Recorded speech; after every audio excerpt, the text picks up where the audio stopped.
There are some things human beings aren't meant to know, and it's the sworn duty of the SCP Foundation to discover and contain such information. But sometimes knowledge is discovered that shakes even the Foundation itself to its very core. One such discovery occurred on April 28, 2016. That night, SCP-2935 made itself known to the Foundation personnel. To this day, the exact nature of SCP-2935 is a mystery that even the Foundation's brightest minds can't completely understand. Everything we know about SCP-2935 today comes from 3 doomed missions to the anomalous zone's interior. This is the story of those infamous expeditions. The nightmare began around 5 a.m. when SCP Foundation Site-81 in Bloomingdale, Indiana, intercepted a distorted radio signal.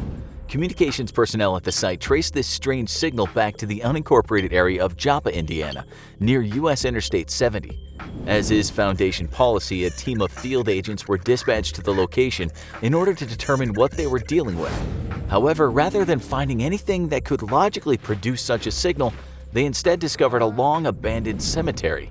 The most recent death on any of the tombstones was recorded as being over 100 years ago, all the way back in 1908. On further investigation, the Foundation discovered an unmapped limestone cave opening beneath the cemetery, and when they sent a drone into the depths of the cave, it appeared to quickly exit out the other side of the cave. But something wasn't right. The area that the drone was observing appeared consistent with the landscape from which it entered, but now it looked somehow grayer. It lacked the color of life of the place it just come from. The grass was dead, there were no trees, no shrubs, no animals or birds in the sky. They weren't looking at our world, they were looking at a strange reflection of our world on the other side of the cave. In fact, it wasn't a cave at all, it was a passageway between 2 dimensions. It was SCP-2935. Just then, they were able to unscramble the distorted transmission they'd been receiving. It went as follows. This is an automated emergency broadcast from the SCP Foundation and your national government. One or more of our sites is experiencing a communication breakdown, likely due to a containment breach of unknown magnitude. All citizens are ordered to stay in their homes as containment teams work to secure the breach. This message will broadcast from April 20th, 2016 until… At that point, the message would cut and repeat, as it had for 8 straight days. The message source? Site-81, but not this Site-81. The SCP Foundation was receiving an emergency distress signal from themselves in another dimension, a bizarre event that even the Foundation had never experienced before. Field agents were terrified by the implications of what they just heard and contacted Site-81 Command to request additional units. The Foundation wished to fully understand this anomaly as quickly as possible due to the potential threat it could pose toward the Foundation, so they dispatched Mobile Task Force Epsilon 13, codenamed Manifest Destiny, to perform the first of 3 manned missions into the heart of the anomalous zone.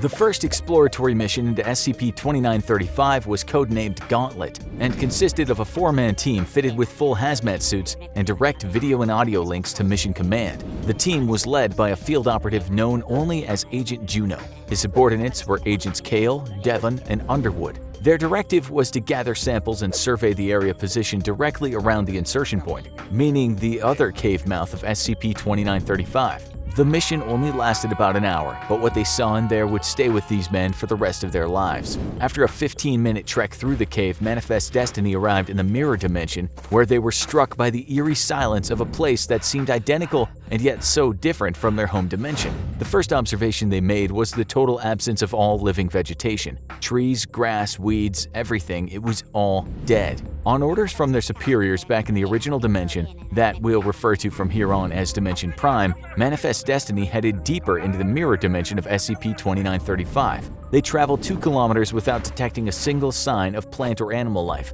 not even insects. Eventually, they came upon a farmhouse with 2 cars parked outside. With authorization from Command, Manifest Destiny breached the house and headed inside. Agent Kale confirmed that there was still power flowing to the building, as the lighting appeared to work just fine, but they came upon a horrifying discovery in the house's dining room. 3 adult corpses, 2 female, 1 male, were seated at the table. A 4th corpse, that of a male child, was sprawled out on the ground nearby. As if the death of what looked to be an entire family wasn't awful enough, the Manifest Destiny team noticed a number of other alarming details. There were no signs of decomposition on the bodies, nor did there appear to be any obvious cause of death. The family's last meal was still on the table: chicken, mashed potatoes, and green beans. While the food looked cold and stale, there was no evidence of rot or spoiling. The team found an open newspaper dated April 19, 2016, illustrating that the family may have died a full 8 days before the discovery. In Dimension Prime, decay would already be very well underway by that point, yet here there wasn't even a smell. Instead, everything was just covered in a thin layer of dust.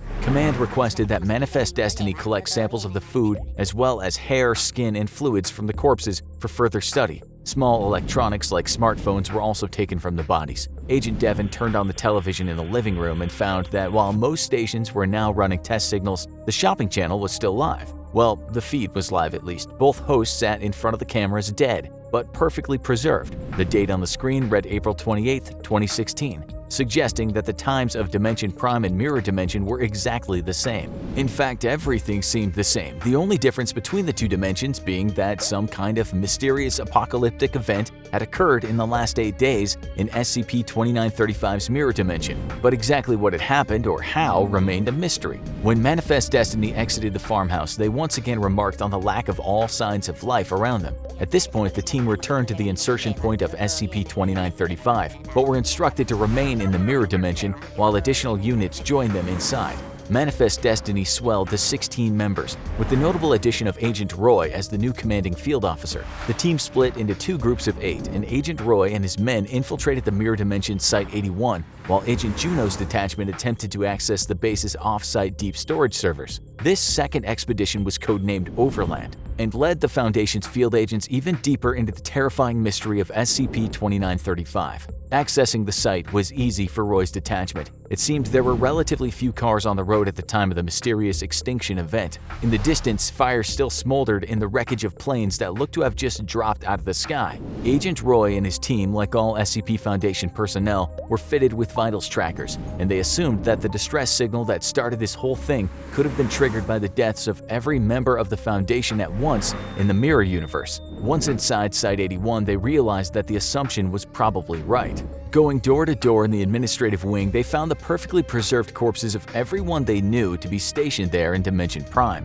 People who were without a doubt still alive in their universe. Samples from the corpses that the Foundation would later study even confirmed the reason that the bodies were perfectly preserved. The corpses had experienced complete and sudden death on a cellular level, and even the bacteria that would typically take part in the decomposition process had died with it. In SCP-2935, death was total and absolute, across all types of life forms. As Agent Roy's team ventured further into the bowels of Site-81, they made another unsettling discovery: their own corpses, in roughly the same spots they'd been inside Dimension Prime Site-81 8 days prior. Some of the Foundation's top scientists, including the esteemed Dr. Bright, were also found dead inside the facility. In an attempt to see just how far this unexplained phenomenon stretched, Agent Roy's team decided to inspect the containment cells, where they found that all the Mirror Universe's SCPs, including SCP-2996, were dead.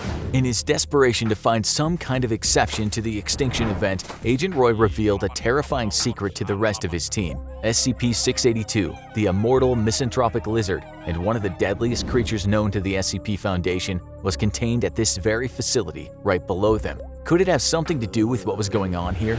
They descended into the containment facility to discover an even more unsettling truth. SCP-682, the unkillable anomaly, floated dead in its tank. Death truly made no exceptions within SCP-2935. Agent Roy's team left the site and rendezvoused with Agent Juno's team to send their research back to Dimension Prime using automated drones. Both teams remained in the Mirror Dimension for another manned operation codenamed 19. They had no idea it would be their final mission. As they descended deeper into the facility, passing more dead SCPs, they discovered one final clue. Based on the activity of the Foundation servers, the event occurred at roughly 3 a.m. While underground in SCP-2935 Site-81, the team accidentally activated the base's on-site nuclear weapon, a failsafe meant to be detonated in the case of an emergency containment breach. Due to the base's failsafe protocols, every member of the Manifest Destiny team was locked and sealed inside Site-81. They, along with everything else, were incinerated in the nuclear blast. Once again, the mirror universe inside of SCP-2935 was lifeless. But that isn't where it ends. When the automated drones returned out of the SCP-2935 cave to the field operations in Dimension Prime, they were in for their own horrifying discovery. None of the footage or information gathered from SCP-2935 illuminated how or why the extinction event occurred. Everyone and everything simply dropped dead at the exact same moment. Nobody was aware, nobody was prepared. Death came suddenly and silently, and none were spared. All the Foundation on Dimension Prime were left with was a message from one of the agents from Manifest Destiny, Agent Keller. His final message was, "I don't have any answers. I don't think there are any. I'll do this one thing and hope that fixes it. Seal it shut. You've got to lock it in here with us. I'm sorry." The Foundation were at first confused by this until they discovered a final encrypted audio log buried in the files recovered from the Mirror Universe's Site-81. It was a message from Keller himself, but not the Keller from Universe Prime. In this message, Keller described the Foundation in the Mirror Universe receiving the exact same distorted transmission that they did a few days earlier from a cave in Joppa. When he and the others were dispatched inside, they discovered the same lifeless post-extinction event world that was now so familiar to the Foundation command. But there was a key difference. This wasn't the mirror dimension they'd just been studying, but a third, entirely different dimension. In his haunting final words, Mirror Dimension Keller admits that whatever caused the event in that third dimension, an entity in that mirror dimension Keller believed this was the specter of death itself and had followed him back into his world, and history had repeated itself. SCP-2935 was the passageway through which absolute death could pass from dimension to dimension, and our dimension was the next in line. The deaths of Manifest Destiny may have saved our entire universe, as anyone passing back through the cave had the potential to bring death itself back with them. The Foundation decided in the end to follow Keller's advice. They sealed the entrance to SCP-2935 with concrete and now kept it under constant watch, since what waits behind the barrier is an entity even they have no power to stop if it ever got through. After all, it had killed them all before, or at least another version of them. What's one more dimension on the pile? Why, it may now just seem like a simple slab of concrete under an abandoned cemetery. This is why SCP-2935 might be the most dangerous SCP of all. It was November 20th, 2019, and the helicopter circled far above in the freezing wind of the Antarctic. SCP Foundation Site Director Jason Monroe looked down at the isolated above-ground facilities of Provisional Site 344-1. Something about this place made him nervous, edgy, and for good reason. Between 2003 and 2019, 29 Mobile Task Force units and 73 members of D-Class personnel had gone missing here and never been found. Monroe thought he was here for a routine investigation into negligence and mismanagement, but little did he know, he was in for so much more. This is the story of SCP-5545 and one man's journey into his own worst nightmare, literally. But this nightmare began a long time ago, 300 years to be exact. And like most nightmares, it started as a dream. That dream was one of expansion. National powers across Europe wanted to be the first to conquer the globe and expand into new territories, and sent countless exploratory missions off into the unknown to achieve this goal. Any history book will tell you that the first outsiders to lay eyes upon the continent of Antarctica did so in 1820. The reality is that the first ones to get there actually landed in the late 1700s. The hapless explorers ventured into mainland Antarctica and made base camps. Before searching and digging for any useful resources nearby, they came upon a strange discovery. A hallway hidden beneath the ice. Not a passage in the ice, but a true hallway, complete with light fixtures. The confused explorers ventured down into these impossible hallways, and for many of them, it would be the last thing they ever did. No matter how long they walked, it seemed like the hallways just kept going. As they continued to walk for hours, they hoped to find something, anything, and eventually, they did. They passed from these hallways into somewhere different altogether, and most of them were never heard from again.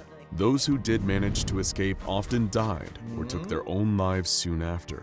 Whatever it was they discovered down there, they didn't want to live with it on their minds. It's believed that over 70 colonial explorers disappeared or died this way, and that most who found these endless hallways beneath the Antarctic ice never returned.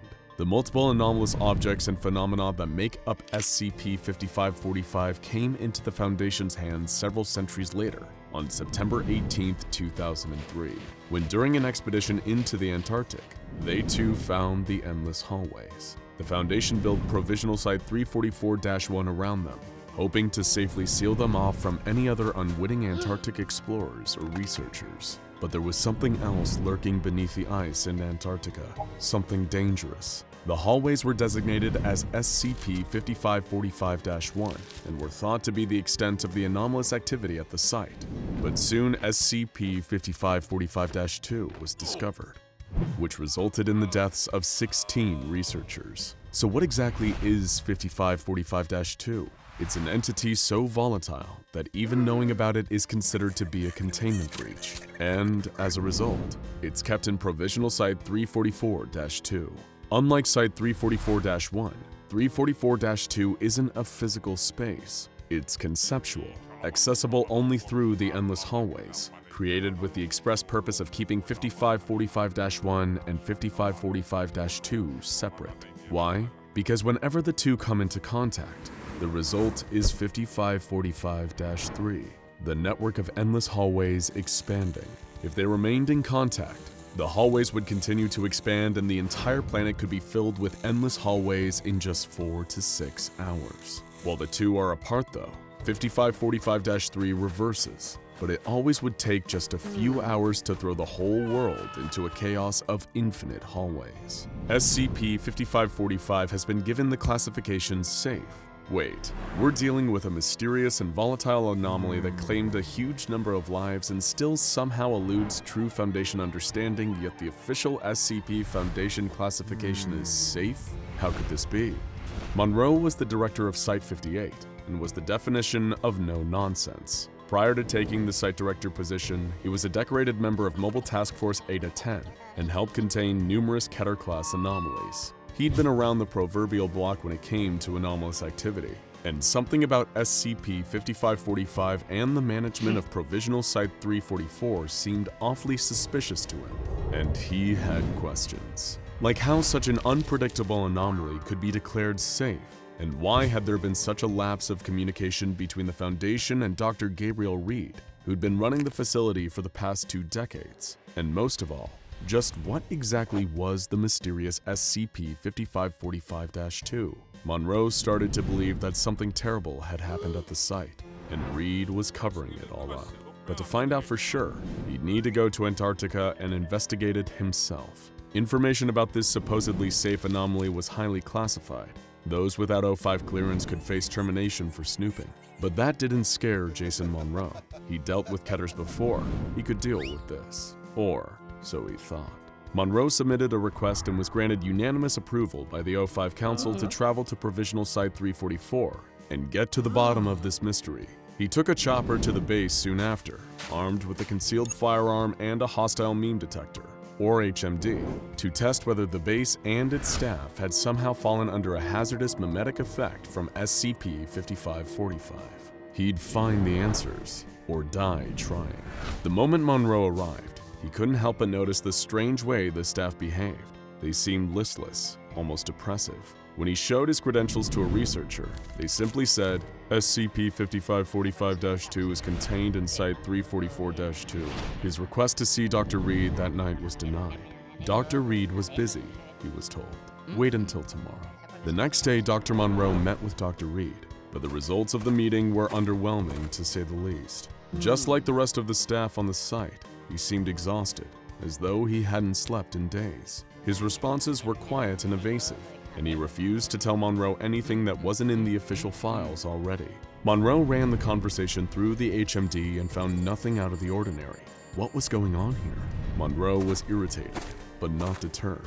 Nothing would stop him from finding out the truth. The next day, he flexed his O5 credentials and hacked into the base's security system. This gave him access to cameras around Site 344-1, but more importantly, there was a single camera inside the mysterious Site 344-2. Jackpot. But when he looked at it, the feed was an entirely black screen with the words SCP-5545-2 is contained in Site 344-2. The footage of the staff in 344-1 was equally strange. The 18 employees on site all sat at computer banks, with nothing but static playing on their screens. Monroe kept digging though, and was able to hack into the security footage of Dr. Reed's office. As he watched, he discovered a 15-minute period where Reed left the office each day. He could use this brief window to break in and collect more intel on SCP-5545-2. Monroe was so wrapped up in the investigation that he almost forgot the more immediate danger around him and nearly wandered into one of the endless hallways of 5545-1 by mistake. He made a note to be more careful in the future. His first attempt at breaking into Dr. Reed's office didn't produce many answers. One piece of evidence was a blurry picture of what looked like a mobile task force entering a 5545-1 hallway in the dark. Another was a spreadsheet featuring all the personnel, living or dead, who worked at the site, but one name, and the details of whether this person was alive or dead, was completely redacted. Anything particularly juicy was hidden behind O5 clearance. If Monroe wanted the answers, he needed to break through. That night, he had a horrific reoccurring nightmare, one that had plagued him since he joined MTF ETA 10. He dreamed that he was in a fancy dining room with a grand fireplace. The room was full of statues of men and women. The men looked angry, and the women looked afraid. As he approached the fireplace, the ceiling extended infinitely up into the darkness. Suddenly, the zombie-like body of a teenage girl appears in the fireplace, hanging from a long thread. Her eyes look furious and full of rage, and Monroe somehow knows that he's the reason for her hate. When he steps into the fireplace in this dream, she attacks him. The two intertwine, and they burn forever. The one difference was that in this new iteration of the dream, he blinked upon entering the fireplace, and suddenly he was in the hallway. He awoke sure that something was terribly wrong here, but he couldn't give up now. The next day, Dr. Monroe broke into Reed's office and made a horrifying discovery. He found files indicating that Dr. Reed was knowingly sending mobile task forces and D-class personnel into the infinite hallways of 5545-1 to their doom. He also found evidence that Reed and the researchers had been spying on him, somehow intercepting copies of the notes he had been taking. That's when Dr. Reed entered the office and interrupted him. Monroe panicked and drew his weapon, holding the doctor at gunpoint. He was breaking so many Foundation rules, but right now, he feared for his life. The doctor seemed unbothered by Monroe's threats though. He told Monroe that everything was going to plan, and that he should go back to his room. Monroe was becoming increasingly paranoid. He felt that at any moment guards might burst in and execute him. Nothing about this place made sense. He worried he was going insane.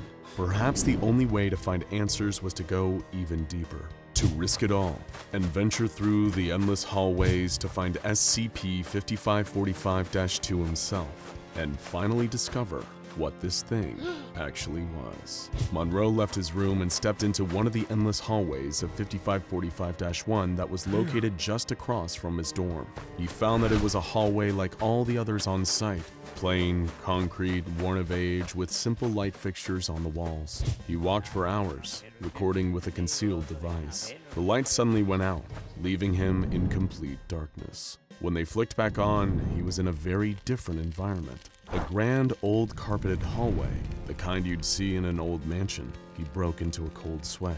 What was so familiar about this place? He kept walking, racked with terror, until this new hallway finally led him to the place he'd been seeking, Site 344-2, the domain of 5545-2. It was a large, poorly lit room, filled with grimacing statues and a large fireplace at the far end. It was the exact same room from Monroe's dream, with one horrifying difference. Monroe noticed a single white thread hanging down from the infinite ceiling, and when he looked up to find its source, he screamed. There were hundreds of bodies hanging and swinging from the ceiling above him. Everyone who SCP-5545-2 had ever killed, including MTF members, D-class personnel, and even the colonial explorers from hundreds of years before. And all of them were him, every single one. They had his face, and there, hanging in the middle of the room at ground level, was the body of a teenage girl, the one from his dream. In that moment, he finally recognized her. She was the girl he killed, the first him, hundreds of years ago. Much like Monroe, you're probably wondering, what is going on here? Thanks to declassified communication between Dr. Reed and the O5 Council, we can tell you.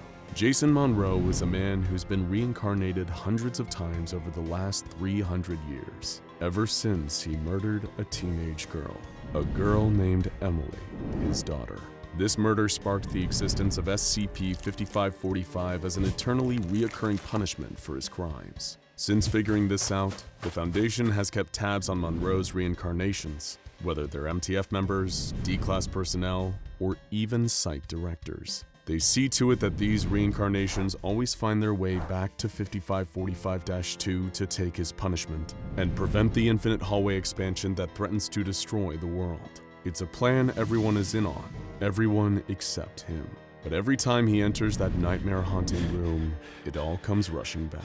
In that moment, though, he knew his crime, and he somehow knew how many times this punishment had unfolded for him. He now had two choices: repent and accept the punishment again, or leave and activate 5545-3, potentially allowing the endless tunnels to expand across the world. Like his many predecessors, Monroe made the decent choice. He accepted his punishment and allowed his own string to coil around him as the lights in the room went off, one by one, leaving only darkness. Jason Monroe, that version of him, at least, was never seen again. But the SCP Foundation is already eyeing up his next reincarnation and preparing to let this twisted cycle play out all over again. Flying in a plane nowadays is about as safe as catching a ride on a bus or commuting on the subway. Of course, that doesn't stop people being afraid of flying. To some, the prospect of long-haul flights or feeling the shudder of turbulence are reasons to avoid planes altogether. And then, every year, there are stories of downed flights or those that go missing, all adding fuel to that aviophobia fire. Take, for example, the infamous Bermuda Triangle, that well-known region of the western part of the North Atlantic Ocean. What does that have to do with a fear of flying? Well, famously, a high number of aircraft are believed to have mysteriously vanished while flying over the Bermuda Triangle. Their wreckage and passengers rarely ever recovered. Stories like that are enough to make anyone think twice about setting foot in a plane again. And then, there's SCP-787. As you may have already guessed, SCP-787 is a plane. Specifically, it is a Boeing 747-200, with a wingspan of nearly 200 feet and capable of seating over 800 passengers. The 747-200 is a part of the famous Boeing 747 family of aircraft. These are quad-engine commercial airliners, designed to be the safest ever built. The particular Boeing 747-200, that has since become known by the Foundation as SCP-787, is slightly different from one that might take you from your nearest airport to your long-awaited vacation, though. For one, SCP-787 has no known date of manufacture and no call sign, both which a standard Boeing aircraft would be expected to have. Additionally, the plane's entire exterior has been repainted. Strangely, even the windows have been painted over, and the paint was still wet when SCP-787 was first discovered. As for the inner workings, all of SCP-787's mechanical components, including its turbines, engines, and landing gear, are in perfect working order with no signs of any damage. In fact, the SCP Foundation's researchers aren't even sure that SCP-787 has actually flown since its construction. The plane's machinery looks so pristine that they might be brand new, with no detectable signs of any previous use. However, inside the main body of the plane, it seems to be a different story. Anything not mechanical, like the carpets and seats, have decayed over time. Perhaps strangest of all is the cockpit. Both the pilot's and co-pilot's chairs have been replaced with two masses of computer components arranged to take the shape of two chairs. So what, you might be thinking? After all, SCP-787 is, for all intents and purposes, just an ordinary plane. Not enough to put you off flying, right? Nothing more than a Boeing with a few little things off about it, like some missing seats and decaying upholstery. Well, there's that. And then there's the over 500 dead bodies on board. In June 1987, this flight of the dead was discovered several kilometers outside of the city of Bremerton in Washington state. The SCP Foundation moved in, securing the plane and swiftly getting it into containment. Now kept within a Foundation hangar, the interior of SCP-787 is monitored for 24 hours a day. Surveillance cameras and microphones are located within the cockpit, passenger areas, and even the plane's baggage hold, with recorded footage and sound relayed back to the Foundation. The idea of a plane filled with cadavers is certainly unnerving, and more than a little creepy. But why the need for all the surveillance? After all, the bodies on board are all dead, right? Surely they're not going anywhere. Well, let's talk about those bodies. How would you expect someone to die when they are aboard a plane? Maybe they'd be thrown around during a crash landing. Or perhaps a sudden depressurization might cause the passengers to suffocate due to lack of oxygen. Under normal circumstances, you might be right, but SCP-787 is no ordinary plane, and the passengers on board were not killed in ways you might expect from any ordinary aircraft accident. Referred to by research staff as SCP-787A specimens, the cadavers aboard this particular Boeing 747-200 all have dramatically different causes of death. Some of the specimens show signs of strangulation, others seem to have starved or drowned. Other bodies on board have injuries like gunshot or stab wounds, while further corpses look to have died as a result of blunt force trauma. A few have even been exsanguinated, that is, completely drained of all of their blood. One commonality among all the specimens on board SCP-787 is that some form of mutilation has occurred. 23 passengers had their tongues removed, a further 73 were scalped, 230 had Cyrillic letters carved into their left hands, and almost 500 of the passengers had their fingertips removed. Let's recap what we have so far. First, there's the Boeing 747-200 found randomly sitting in a field. Second, it's filled with over 500 mutilated bodies. And third, each one appears to have died from a cause you wouldn't typically expect from an airline accident. Seems strange enough. But of course, then there's the apparitions and noises that manifest inside SCP-787, which is why the Foundation keeps the plane under round-the-clock surveillance so they can monitor any anomalous activity taking place aboard this flight of the dead. Any attempts by Foundation personnel to enter the plane during an anomalous occurrence have led to individuals being physically ejected from SCP-787, causing severe organ damage and internal bleeding for up to 72 hours. The anomalies that occur inside SCP-787 range from the presence of loud noises with no obvious source, to the manifestation of strange human-shaped entities within the plane. The first anomalous occurrence recorded within SCP-787 was in 1988, when the sound of a loud pounding was heard against the doors and windows of the plane's left side. 2 years later, a male voice could be heard from the onboard bathroom, repeating a singular phrase over and over. Philosophers always run from the advanced thickening treatment. In 1993, the plane's in-flight entertainment system seemed to be activated by itself. The overhead screen showed a bizarre choice of in-flight movie. Colorless pictures of a deceased man, accompanied by a female voice reading a gynecology book in Czech. The same year, the longest-lasting of the SCP-787 anomalies took place. This time, the plane's fasten seatbelt sign spent almost 4 hours flickering, while the first 15 seconds of Jefferson Airplane's White Rabbit played on a loop over the onboard speakers. It wasn't until 1997 that the first of the humanoid entities appeared aboard SCP-787. This figure was indistinct, lacking any discernible detail, little more than just a human shape standing in the aisles. Observed by the Foundation's surveillance equipment, the figure was seen removing an emergency oxygen supply and mask from seat H-43. It stood perfectly still, wearing the passenger's breathing mask for over 2 minutes before removing the mask and disappearing from the view of the cameras placed on board. The figure did not appear anywhere else inside the plane. Another figure appeared 4 years later in 2001, sitting in the massive computer parts that made up the co-pilot's chair. This figure, much like its predecessor, was indistinct in its features. For almost 4 minutes, it sat in the cockpit of the Boeing 747-200, just whimpering softly. Then it lurched forward, vomiting all over the console in front of it, before quickly disappearing like the first figure. SCP personnel collected a sample of the vomit the entity left behind. After performing an analysis of the sample, research staff found traces of nitrous oxide, thorium, bird droppings, and 3 human fingernails. At present, the origin of these humanoid figures is still unknown. Could these entities be the souls of the dead passengers, trying to offer insight into what happened aboard this flight? Or perhaps these indistinct human-shaped creatures are the ones responsible for the deaths of SCP-787's passengers? The next anomaly within SCP-787 occurred in 2005, when a female voice was recorded speaking through the onboard speaker system. The voice said, "For your comfort and enjoyment today, pancakes will now be served. Please do not leave your seat. Pancakes will now be served. Please do not leave your seat. Do not leave your seat. Leave your seat, please. Pancakes will now be served. Yay! Pancakes." Exactly what the relevance of pancakes are to a plane full of bodies is still under investigation by the SCP Foundation.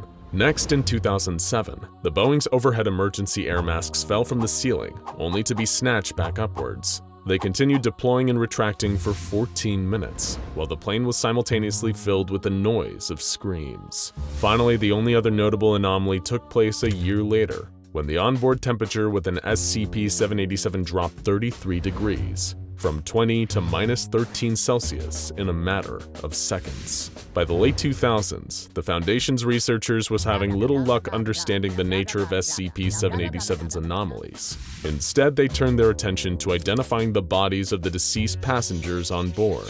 Through the use of advanced forensics and population databases, these researchers attempted to determine where exactly these bodies had come from. Researchers still haven't determined if they all died on the plane, or if someone had exhumed them from graves before placing them aboard for some unknown reason. In fact, the answer was neither, and Foundation researchers discovered something that no one had expected. One of the passengers was still alive. To clarify, the body aboard SCP-787 was definitely still deceased, but researchers identified the cadaver as a retired optometrist from Atlanta, Georgia, who is still very much alive. Foundation agents found the man was simultaneously alive and well in his Atlanta home, but also dead on board the Boeing 747-200. The subject was interviewed by agents and had no prior knowledge of any incident taking place in June 1987. When SCP-787 was first discovered. Even more interestingly, he claimed that he never even set foot aboard an airplane, which his wife and son both confirmed to be true. So what does this mean? How could the same man have been alive in Georgia and dead aboard SCP-787? Perhaps the answer can be found in a surprising place: the plane's toilet, or to be more specific, the place where the things flushed in the toilet go to. Examinations of the airplane's waste storage tank have revealed something very surprising. There was one more SCP-787A specimen that had been overlooked. It is unknown just how he got in there, but researchers discovered the body of an Indian man who looked to be in his 30s. The man, who was wearing a 3-piece suit, was found to be carrying a number of puzzling items, including a surgical mask and gloves, an unloaded Beretta DT-10 shotgun, several cinnamon-flavored mints, a switchblade knife, an amulet that appears to depict the Eye of Horus, and a ticket stub for the Return of the Jedi with the number 92 written on the back. All of these objects seem to be completely random, and the Foundation has been unable to make sense of what they were doing on the man, or why his body does not seem to show the same state of decay as the rest of those found on board. There was one item that may hold some answers, though. For some reason, this man also possessed a copy of SCP-787's flight log. The log consisted of a series of coordinates, which were repeated 5,478 times. The coordinates point to a seemingly random spot in the Pacific Ocean, several hundred miles away from the infamous Pitcairn Islands, the island that the famous mutineers of the HMS Bounty settled after taking over the ship and leaving the captain adrift on the ocean.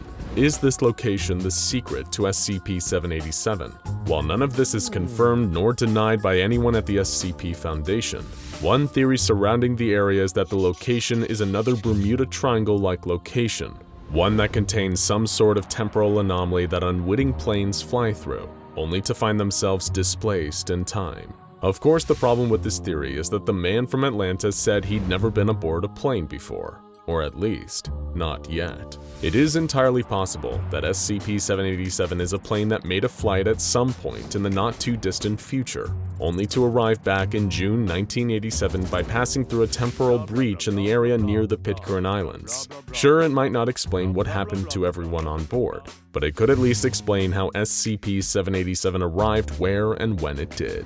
Every plane is fitted with a device that records flight data, in the event of a crash or other accident, known to most as the plane's black box, and researchers were able to uncover SCP-787s inside a compartment under one of the plane's seats. The recorder was found within a compartment filled with toxic asbestos and dried human blood. They hoped that perhaps it would contain some answers as to what exactly SCP-787 had come from and what had happened to its passengers. Sadly not. The flight data recorder contained no information besides one simple phrase, "To be sorry." While an inexplicable mystery, SCP-787 is at least classified as a safe anomaly by the Foundation, seeing as it poses no realistic threat or shows signs of trying to break out of containment. The aircraft has only ever caused harm to anyone trying to enter during one of its sporadic anomalous events, but apart from that, it sits gathering dust in a hangar, just waiting for someone to crack its secrets. And who knows, maybe one day you'll be sitting on a plane that's taking you to your South Pacific vacation, and the retired optometrist sitting next to you will remark that you're passing over the Pitcairn Islands, and you'll discover for yourself exactly what happened to SCP-787. London is the second largest city in Europe, and underneath this bustling city is one of the oldest and largest networks of train tunnels in the world. But that's not the only huge old structure located beneath the city of London. Below even the deepest underground metro stations of this historic city, there's a whole artificial world of surveillance cyborgs, impossible architecture, and stomach-churning nutritional supplements. So be sure to mind the gap, because we're about to take you on a tour of SCP-1678, also known as UnLondon.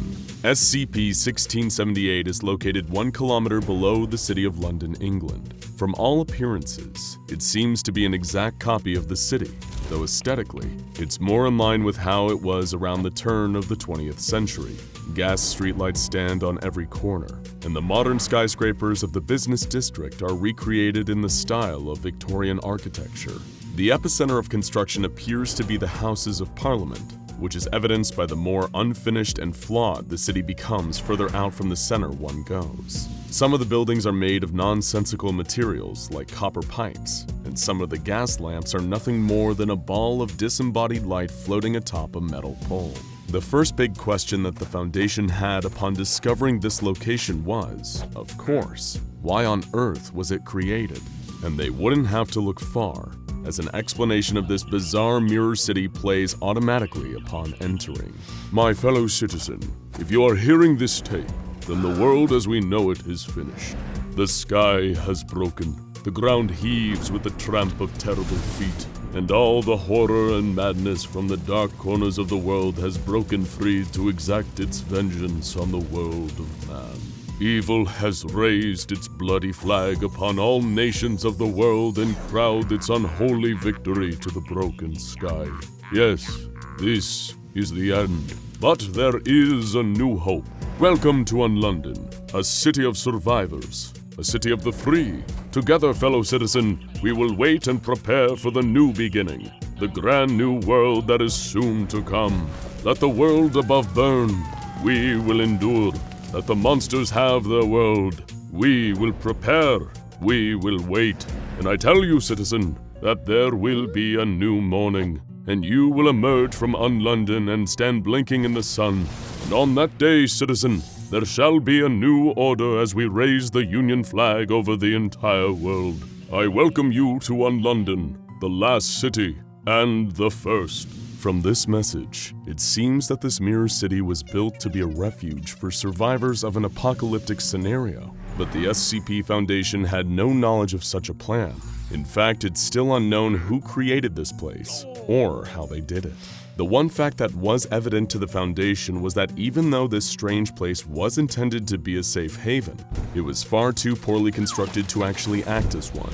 Illumination was unreliable, and most of the buildings were damp and infested with mold. It's also unclear to the Foundation where the oxygen and gas supply of UnLondon was coming from.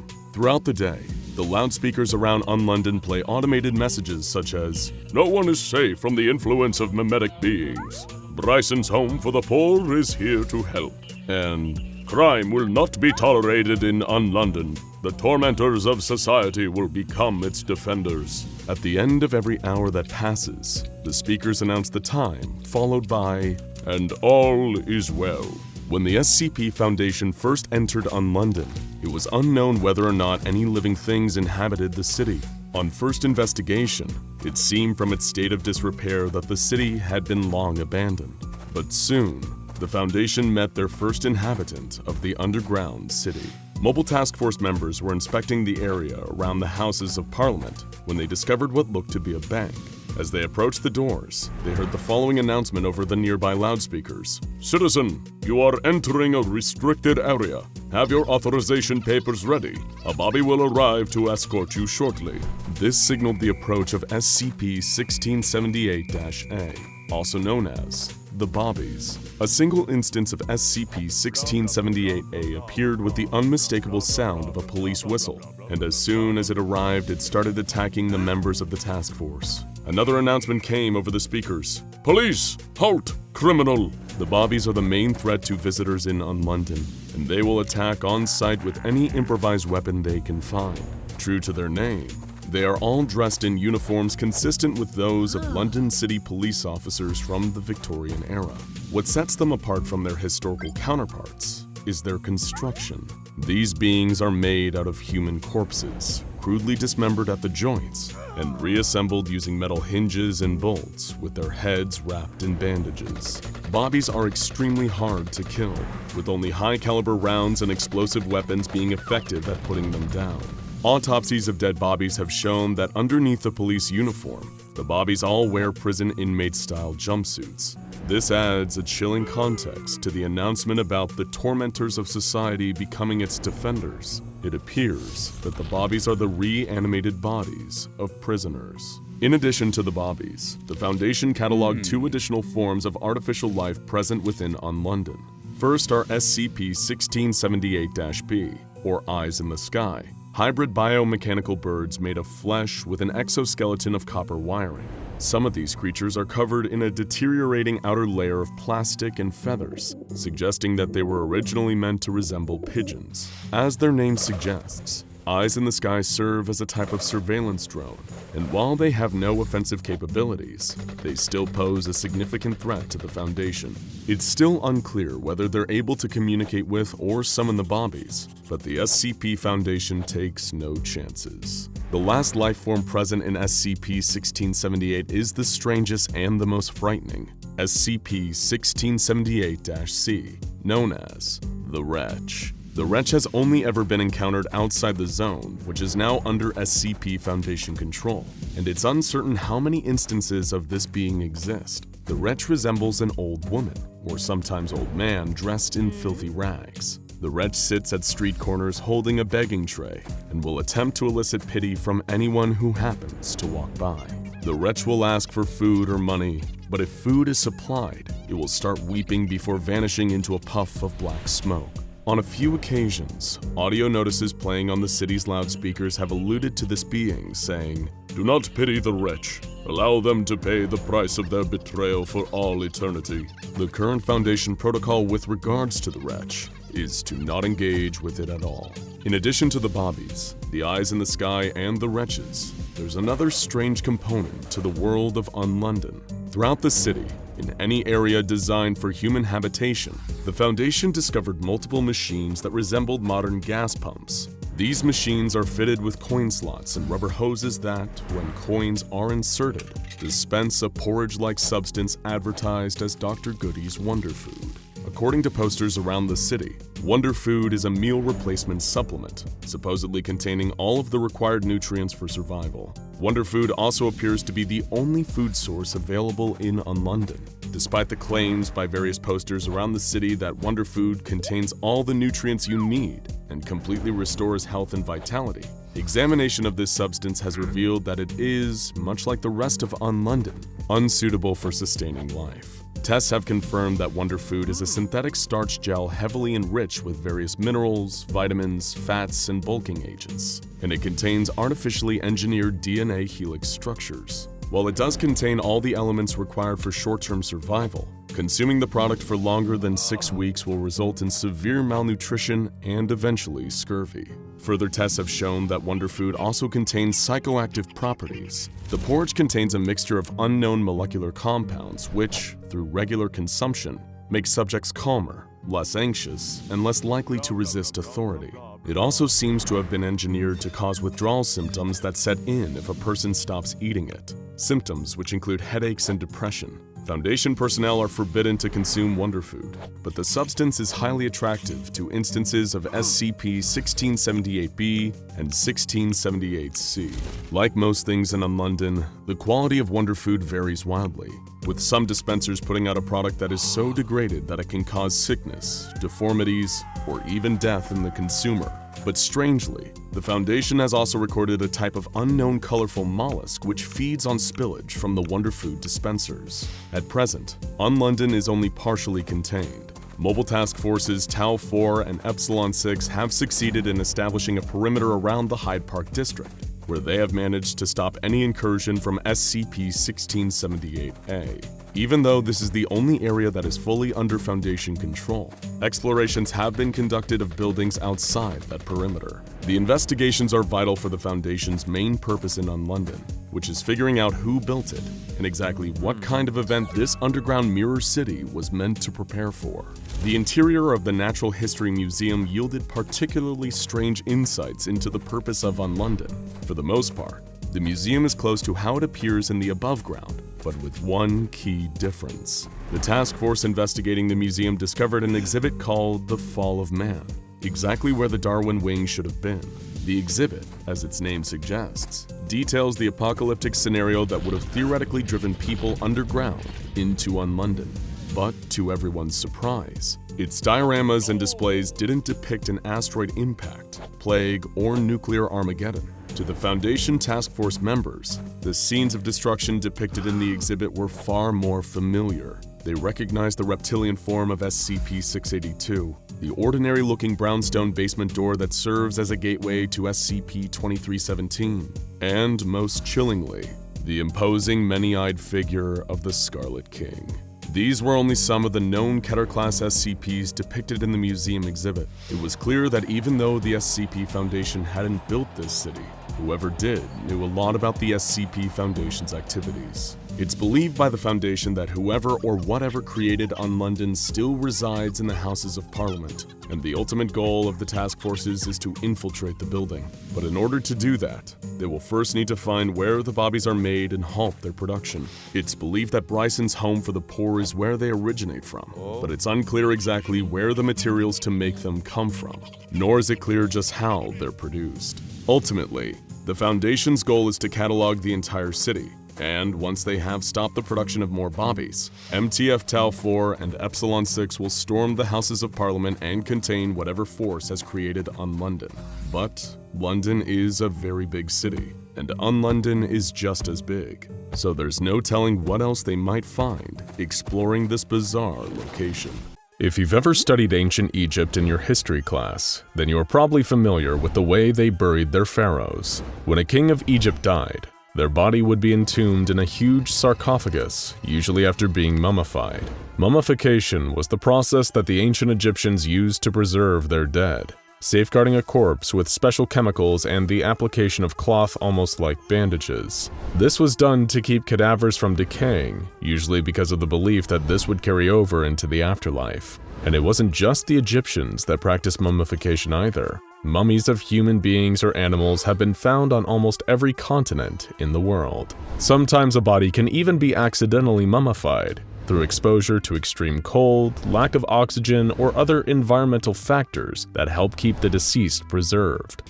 Fun fact, the oldest recorded mummy isn't even one left behind by the ancient Egyptians. It is actually a naturally mummified severed head estimated to be 6,000 years old.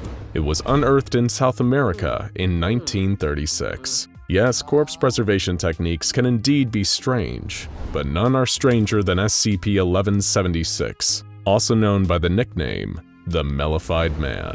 Now, as you may have already pieced together, the Mellified Man is a mummified corpse, but not quite like the ones you would expect to find buried in the pyramids. Estimated by Foundation researchers to have been a man in his mid-30s when he died, SCP-1176 is a corpse that has degraded so much over the centuries that it has made DNA examination impossible. According to some of the SCP Foundation's best minds, SCP-1176 is possibly of Arabian ancestry, and thought to have passed away sometime during either the 10th or the 11th centuries AD. This is certainly not your ordinary mummy, and it definitely isn't like the kind you'd see in a cheesy black and white horror movie or on an old episode of Scooby-Doo.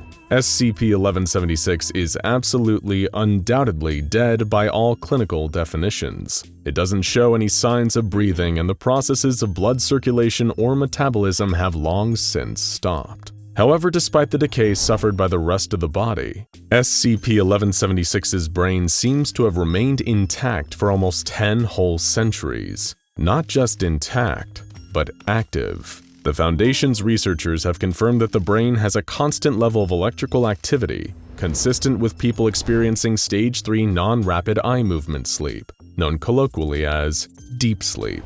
So, a mummy with an active albeit dormant brain. How does an ancient culture manage to achieve preservation like this? Alien technology? Cryogenic sleep chambers? Suspended animation? No, not quite. SCP-1176 exists in its current state in part because the body has been mellified. Now, this was a process a lot like mummification, but instead of wrapping them in cloth, a mellified man or a human mummy confection was created by submerging a dead body in honey. According to historical records, elderly men in Arabic countries would sometimes willingly volunteer themselves for this process. Why? Because the goal was to turn their bodies into a healing confection. In other words, an elaborate sweet delicacy created from a preserved corpse. That's right. Ancient cultures had candy made from dead people.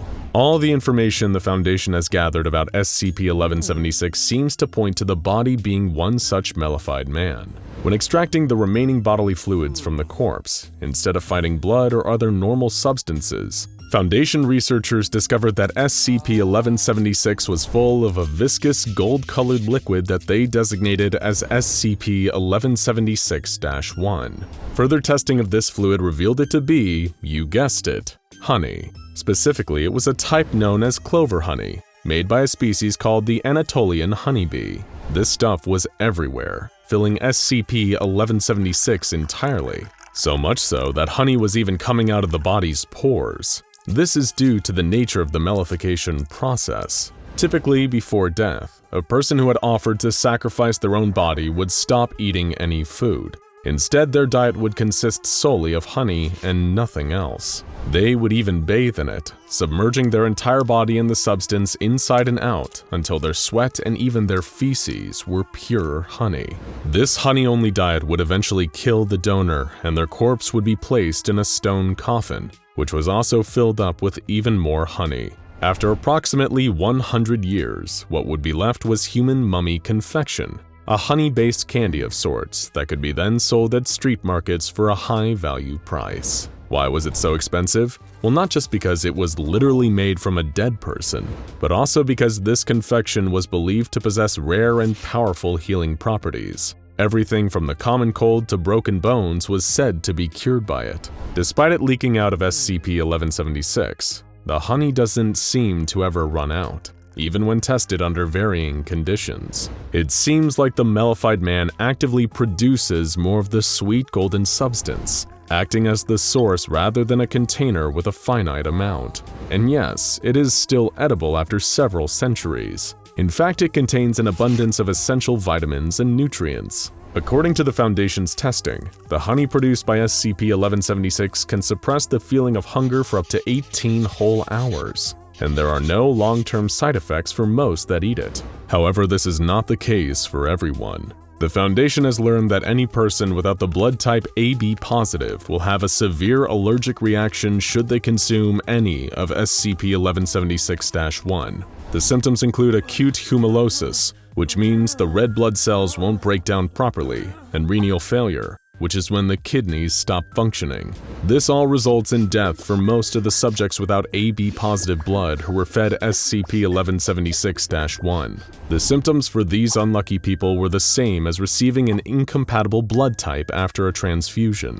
In 1985, the SCP Foundation launched a raid on a facility in Asmara, Eritrea, which at the time was owned by a group called the Mana Charitable Foundation. Agents had been dispatched to this facility after various rumors and reports that pointed to this location being the source of a strange honey substance. This anomalous liquid was being shipped to a number of areas in Ethiopia that had been stricken with famine. Pretty easy to guess where the Mana Charitable Foundation got all that honey, right? The problem was, because SCP-1176-1 caused adverse effects on people without AB-positive blood, a considerable amount of civilians had died from consuming it. Hence, the SCP Foundation was forced to step in. When SCP-1176 was first uncovered, the body had been stored inside a large stone sarcophagus, as was part of the ancient practice of creating a mummified man. There was also a copper pipe and spigot installed by the Mana Charitable Foundation to extract the honey from within. The lid, sides, and inside of the sarcophagus itself had a number of Egyptian hieroglyphics inscribed within. These were mostly spells and ceremonial texts written as a way to protect the individual that was to become the mummified man. There were also inscriptions written in the dialect that was an early precursor to the Arabic language. However, these sections had been replaced with updated versions in classical Arabic. One of these read, Abdallah ibn Salah ibn Ayyub ibn Nasir, 15th son of the great Sheikh illegible, was put to the fast of honey on the 1st of Rajab in the year of the Hijra 3 illegible, and died on the 15th of Ramadan. The great Imam al-Yusuf has sealed him within the ancient vessel, marked with the signs decreed by the ancients to ferment in honey for 100 years, and bring aid to the people in time of need. Much like a headstone used to mark the grave of someone who has passed, the sarcophagus that SCP-1176 was in featured a passage commemorating a man who gave his life and body to heal others. Sounds nice, right? But there was another inscription written elsewhere on the stone sarcophagus, which translated a dire warning. Beware, Imam, for the mark of Iblis is upon this one. According to the rest of the second inscription, the tomb containing SCP-1176 had been opened before. During a time of great famine, Imam al-Malik had ordered it to be opened so that SCP-1176-1 honey could be used to feed the starving people.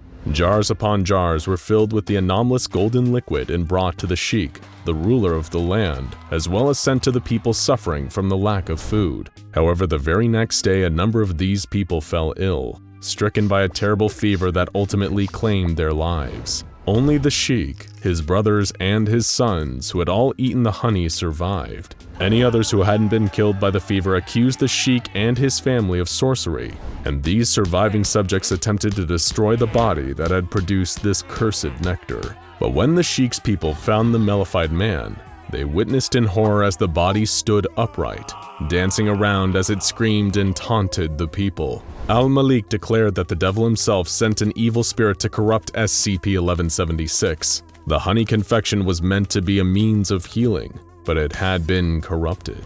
The sarcophagus was then sealed, and the inscription on it finished with the following caution to any that found it. May God strike down any who would break these seals. Countless centuries later, once the SCP Foundation had recovered SCP-1176 and the sarcophagus containing it, they began testing with the mummified man. Their goal was to determine how much of the SCP-1176-1 honey the ancient corpse could produce, perhaps in the hopes of using this substance as a form of hunger-relieving field ration for their operatives. Removing the body from its sarcophagus, Foundation researchers placed SCP-1176 on a metal grate, designed to drain the honey as it was produced instead of allowing it to build up. Over the course of several hours, more and more honey seemed to be produced, beginning at a rate of almost a liter per hour to almost 56 liters every hour. But then, after 10.5 hours of producing what seemed like an endless flow of honey, something unexpected happened. The deceased body of the mellified man, dead for hundreds if not thousands of years, woke up. Foundation staff detected a spike in brain activity. If you cast your mind back to earlier, you'll remember that SCP-1176's brain had managed to survive and stay intact long after it should have decayed. The mellified man opened his eyes and immediately started to wildly flail around. He made a number of distressed sounds, the long dead body trying to crawl towards the outskirts of the testing chamber. Thanks to so many of its organs and muscles having withered away over the years, SCP-1176 was barely able to see or understand its surroundings. It couldn't speak, not properly anyway, given that its tongue had long since decayed. The Foundation's personnel moved in to try and restrain the ancient and now animated body, hoping to sedate it before SCP-1176 caused any lasting damage to itself. Eventually, staff were able to force SCP-1176 back into its sarcophagus, slamming the stone lid back in place and trapping it within. They could hear the once human creature screeching and vocalizing from inside, bashing against the inside of the stone coffin with its head and limbs. It took 3 whole hours of this for the mellified man to return to its usual state, by which time its ancient bones were fractured beyond repair. SCP-1176 is a sad tale of a man who had willingly given his life to be a source of healing for people in need. He allowed himself to be mellified, turning into a confection that could bring an end to famine. And yet somehow, this was corrupted and turned into something that spread fever and pestilence. For now, the mellified man sleeps, but his brain is still alive inside. While he might be asleep, he may never be able to rest. Captain Francis Pike leads his team across the Arctic tundra. In the distance, they can see the city of Audapaupadopolis. It floats 7.8 kilometers above the ground and is filled with mysteries and treasures beyond even the Foundation's wildest dreams. It is September of 1933 when the SCP Foundation first catches winds of something odd going on in the Arctic. A British airman named Sir George Danson flies over the North Sea heading to Norway. After he lands in Oslo, Danson begins ranting about a floating city. The Foundation immediately disseminates contradictory information and manipulates the story to include that Danson had been drinking during his flight. So everything he is saying is probably the result of a drunken hallucination. While SCP agents spread lies, the Foundation immediately launches an investigation. The team that is sent to the Arctic confirms what Danson claims to have seen. There is indeed a floating city there. Now Captain Pike and his team stare at the island in the sky as their hot air balloons are filled behind them. The Arctic wind whips up small snow tornadoes as the temperature plummets. The balloons are ready, and Pike orders his men to board. They lift off from the ground and pull their parka hoods over their heads to protect them from the Arctic blasts at high altitudes. Pike and his team slowly drift over the city of Audapaupadopolis. When they are somewhat in the middle of the floating island, the hot air balloons are lowered and the team lands without incident. To their surprise, the exploratory team finds that the floating city has its own microclimate, which is much more pleasant than the frigid Arctic. They remove their winter gear. "Proceed with caution," Pike tells his men. "We have no idea what we're going to find in the city." The architecture is clearly old, but not exactly like anything on Earth today. It seems to be a conglomerate of ancient Mesopotamian design mixed with the design features of several other cultures. Many of the buildings that line the stone streets are crumbling, and the city overall is in ruins. Pike leads his team down a series of roads. Scientists photograph and take notes of the city for Foundation records. SCP agents check around every corner to make sure there is nothing hiding in the shadows. The team comes to a crossroads. "Halt!" Pike shouts. Standing in front of them is an old man with long gray hair and a white beard. He seems to be of Middle Eastern descent. "Hello, friends," the old man says. "Welcome to Audapaupadopolis. I am the caretaker of the city. I've been expecting you. Please follow me." The old man turns around and proceeds down the causeway. Pike hesitates for a moment. "Stay alert," he whispers to the agents behind him. Then he begins to follow the old man down the street. As Pike walks, he takes in the grandeur that the city once held. The roads are as wide as the main avenues back in London, while the buildings, although in shambles, still retain some of their ancient beauty. Pike begins to walk a little faster to catch up with the old man. "What happened here?" he asks. The man turns his head. "All will be revealed soon, Francis Pike. Just be patient." "How do you know my name?" asks Pike. The old man smiles. They turn another corner and in front of them is the Grand Hall. It seems to have survived whatever catastrophe befell the rest of the city. Pike stops and stares up at the massive structure with his mouth ajar. "Come," says the old man, as he motions the SCP team to follow him up the steps into the main hall. "Let's eat." The old man prepares a simple meal, but one that fills the stomachs and satisfies Pike and his men. At the conclusion of the meal, Captain Pike approaches the mysterious man. "I feel like you deserve an explanation as to who we are and why we're here," Pike says. The old man raises his hand. "You are from the Foundation," he replies. "I already know about the Foundation and you, Francis Pike. I have been waiting for you to arrive for a long time. There are things I need to show you in the city. There are old secrets and ancient relics from the past that you were sent here to learn about." Pike looks at the man and squints. "What are you talking about? How could you know we were coming? And what relics are you referring to exactly?" The old man grins and places a hand on Captain Pike's shoulder. Pike feels a longing emotion well up inside of him. It's as if he has been waiting for this moment his whole life. "Come," says the old man. "You and your men need rest." He shows Pike and the exploration team to several rooms down the hallway where they can set up for the night. The rooms are large and comfortable. "Sleep well, Francis Pike. Tomorrow I have much to show you." The old man leaves the room and proceeds down the hallway to his small, humble chamber. The next morning, Pike and the other SCP agents are greeted by the rising sun and the old man waiting for them on the steps of the Grand Hall. He leads them through the city. "There are 3 temples I wish to show you," the old man says to Pike. "You will notice that their architecture and imagery differ from most of the other structures in the city. Make sure you listen very carefully, Francis Pike, as what you're about to learn could save the universe, or perhaps destroy it." Pike is speechless. All he can do is nod his head. The old man leads the SCP agents to the middle of the city where the 3 temples reside. Each one has its own unique iconography and style. The art seems to reflect important events in history or subjects that hold significance in the past. The old man proceeds to walk towards the first temple. Upon entering the structure, there is a mural of 2 naked people watching the horizon from a tree line. Behind them are a wolf and bear that seem to be protectively standing guard. Directly opposite of this picture is a painting of a figure holding a flaming sword on a hill. As Pike and his team enter the main hall, they are welcomed by a gigantic mural depicting the sun rising over Audapaupadopolis. "This is where the Temple of Sunrise gets its name," the old man says, gesturing to the mural on the far wall. Below the sunrise is a golden man holding a spear with a silver point. He wears a shining crown. Pike can't help but notice that the man in the mural looks similar to their guide, just a lot younger. Perhaps it's his son or a relative, Pike thinks to himself. Above the sunrise is a dragon with green eyes. Engraved across the dragon's body are the words, "They will know what is." The other walls contain images of the same golden man. In one picture, he stands at the foot of a throne with a naked woman wrapped in snakes behind him. On another, the golden man sits on the throne with an iron crown hovering above his head. Behind him are monoliths of 5 figures. One is made of gears and steel.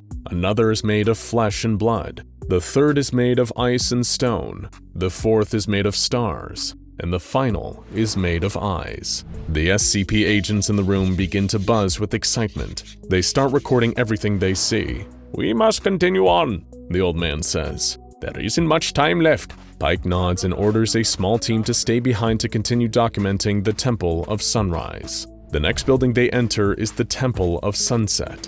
Within the walls are maps of different towns and landscapes. One of the maps is Audapaupadopolis itself. The words, "The Lands of Men," are scrolled over the map in the entry hall. The old man stops at the opening to the main gallery. "Prepare yourself, Francis Pike. What you are about to witness will not be pleasant." They head into the next room where the temperature immediately shoots up. "What the hell is producing all of that heat?" Pike asks. There is nothing but crumbling walls and fallen columns visible in the room. One of the scientists hollers from the back of the group. "Jesus! Sir, I think you need to take a look at this!" He walks up to Pike and hands him a pair of thermal imaging goggles. Pike puts them on. "Damn," Pike mutters. With the thermal lenses on, he can now see a massive humanoid entity lying dead on the floor. His body is so large that it covers the murals on 3 of the walls. Pike notices that the temperature in the room is still continuing to increase as the dead giant is radiating heat. The Foundation classifies the entity as SCP-4840-B. It has 6 arms and 6 legs, each connected by metal chains to iron flails at the end. A sigil has been brandished into the middle of the entity's chest. "What is that?" Pike asks. The old man just shakes his head. "One of the many who have fallen," he responds. The old man points to the only wall that is not blocked by the massive body of SCP-4840-B and frowns. The Golden Man is depicted here as well. Pike can't help but feel there is some sort of connection between Audapaupadopolis, the old man, and the golden figure he keeps seeing in the murals. In the Temple of Sunset, the Golden Man sits atop a white horse with his iron crown resting on his head. Behind him is a massive army of men and women, holding axes and swords. Across from the Golden Man and his army are legions of green and gray figures with 6 eyes dressed in brilliantly colored clothing. An intense lightning storm appears to be amassing in the distance. Captain Pike looks up to the ceiling to see it covered in stars.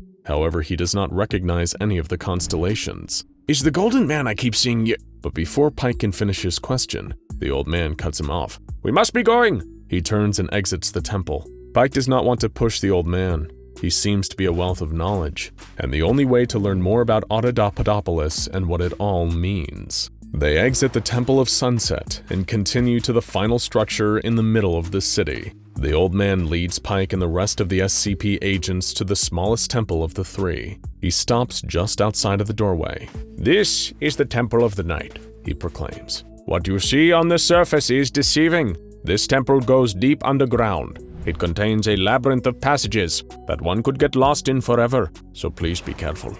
"Are you coming?" Pike asks. "No," responds the old man. "I do not enter the Temple of Night. I have my reasons, which do not concern you." Pike nods, and then signals his men to follow him into the temple. He notices that many of the murals in the passageways and rooms of the Temple of Night depict the same image of a massive tree in the middle of a vast forest. In each instance of the tree, there seem to be red lights surrounding the base, human-like figures hanging from its branches, and structures wrapped in vines surrounding the trunk. The hallways are illuminated by some unknown light source. It is as if torches line the walls and give off a dull yellowish glow, but there is no fire to be seen. Embedded in the walls are sarcophagi, with intricate carvings in their stone casings. Pike can't help but notice scratching sounds coming from within the sarcophagi, as if someone, or something, is trying to claw its way out. The exploration team reaches the innermost chamber of the temple. There is a staircase in the middle of the room that descends below the floor. However, its entrance is covered by rubble from a collapsed wall. Suddenly, an SCP agent runs up to Captain Pike. "Sir, I think you should see this." Pike follows the man back through a series of twists and turns. He stops at a closed door. The Foundation seal is carved into the wood. It seems as if the carving has been there for a long time, which is impossible since they are the first SCP team to explore the city of Audapaupadopolis. The agent pushes open the door and Pike steps in. He is astonished by what he finds. It seems he has been transported to an abandoned Foundation site. All of the lights are off, but he can tell that it is some kind of central command center due to the screens and setup of the space. Painted in black block letters on one of the walls is Site 000000. Pike quickly exits back through the entryway and shuts the door behind him. He looks at the SCP agent who brought him into the room. "Secure this door and make sure no one gets in or comes out. Do I make myself clear?" Pike orders his men to exit the temple. After everyone comes out, Captain Pike walks over to the old man who is sitting on the steps outside. "Did you find what you were looking for, Francis Pike?" the old man asks. Captain Pike shakes his head. He stares down, eyes wide, at the stone steps of the temple. "I see," says the old man. "I have something else to show you, Francis Pike." The old man leads Pike to the grand hall that they had slept in the night before. He brings him through a series of passageways and down a staircase. They stop in front of a large door. "Open it," the old man whispers. Captain Francis Pike walks up to the door and pushes it open. On the other side is endless darkness, from which he hears his own voice speaking to him through the ether. Pike begins to walk towards the darkness. The old man places his hand on Pike's shoulder and pulls him back. Then he shuts the door. The light of the world has long since left that place, and mortal men can no longer walk it, says the old man.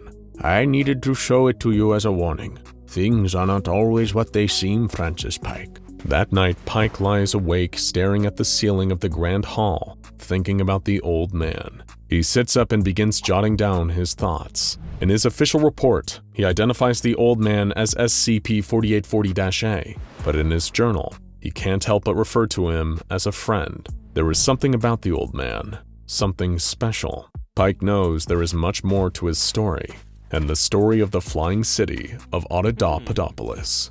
A team of archaeologists uncovers a giant ceramic vase in the ruins of an ancient Greek city. They carefully brush away the sand and debris that surrounds it. The head archaeologist grabs a ladder and places it gently against the 8-foot-tall vase. "I'm gonna see if there's anything inside," he says. The archaeologist climbs the ladder and peers over the lip of the ceramic vase. The inside is completely black. "I can't see anything," he shouts down to the rest of the team. He reaches his arm into the pot to see if he can feel anything. A couple of seconds later, he releases a yelp of pain. "Something bit me!" he yells. The archaeologist pulls his hand out of the darkness and climbs down the ladder.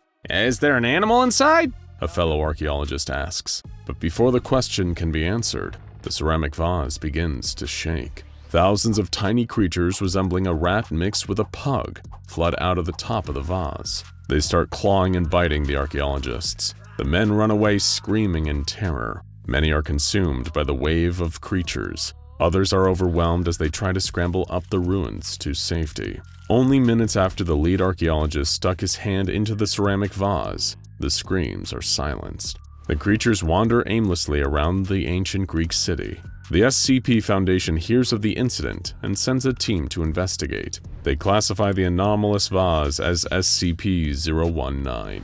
When they arrive on the scene, the thousands of creatures that were manifested from the vase are found dead. These entities are designated SCP-019-2 and incinerated before any tourists visiting the archaeological site see the corpses. The extraction team examines the vase itself. It seems like a normal, although very large, ceramic from antiquity. The scientists put in charge of securing SCP-019 are Dr. Light and Dr. Vox. "Be careful," Light says. "We don't know what the connection is between the vase and these creatures. It seems as if they came out of it, but our instruments aren't detecting anything inside and there's no way they could have all fit into that thing anyway." Dr. Vox, who is closely examining the vase, comes to the same conclusion. They take a step back as the extraction team prepares to put ropes in place to move SCP-019. A rope is thrown over the vase. Part of it lands on top of the lip. Instantly, an instance of SCP-019-2 appears from the ceramic. It begins running around, clawing and biting anything it can, but is eventually captured by Dr. Vox. "Well, now we know where the creatures came from. We'll bring it back to the lab for further study," the doctor says as he hands the creature off to one of the agents. The ropes are secured and the team begins to move the vase, but with every moment, another SCP-019-2 instance appears from the artifact. "This is gonna get really annoying," says Dr. Light. "Let's put the whole damn thing in a mobile containment chamber and let those little creatures run on top of each other rather than us chasing them around." "Agreed," replies Vox. A containment pod is brought in. The team quickly moves SCP-019 into it, as instance after instance of SCP-019-2 manifests from the vase. The doors to the pod are sealed. Light and Vox watch hundreds of small creatures run around inside. They bring the vase secured in the containment pod back to the SCP Foundation site, where it can be studied further. It is transferred to a containment chamber where it is observed by Light and Vox. After a few days, SCP-019 slows the manifestation rate of the SCP-019-2 creatures. When the vase was first secured, agents were ordered to shoot the creatures on sight, but the number of bullets being used was unreasonable, so they resorted to flamethrowers. The doctors decided the best course of action is to put SCP-019 into a room hooked up to an incinerator. This way, if too many creatures are manifested, they can all be burnt to a crisp with the push of a button. Dr. Vox can't help but think that this must have been what Captain Kirk felt like on the Starship Enterprise when it became infested with tribbles. Eventually, it is discovered that as long as SCP-019 is kept at 0 degrees Celsius, and no one goes near it, The object only manifests one creature per hour. This is much easier to manage than the hordes of SCP-019-2 instances that came out of the vase previously. Doctors Light and Vox observe and collect data on SCP-019 through a glass viewport that looks into its containment chamber. The incinerator is turned on at least every 24 hours just to clear the room of creatures. When they are not working with the vase itself, the doctors examine SCP-019-2 entities to try and understand what they are and what they want. They capture one of the creatures and put it in a reinforced pen.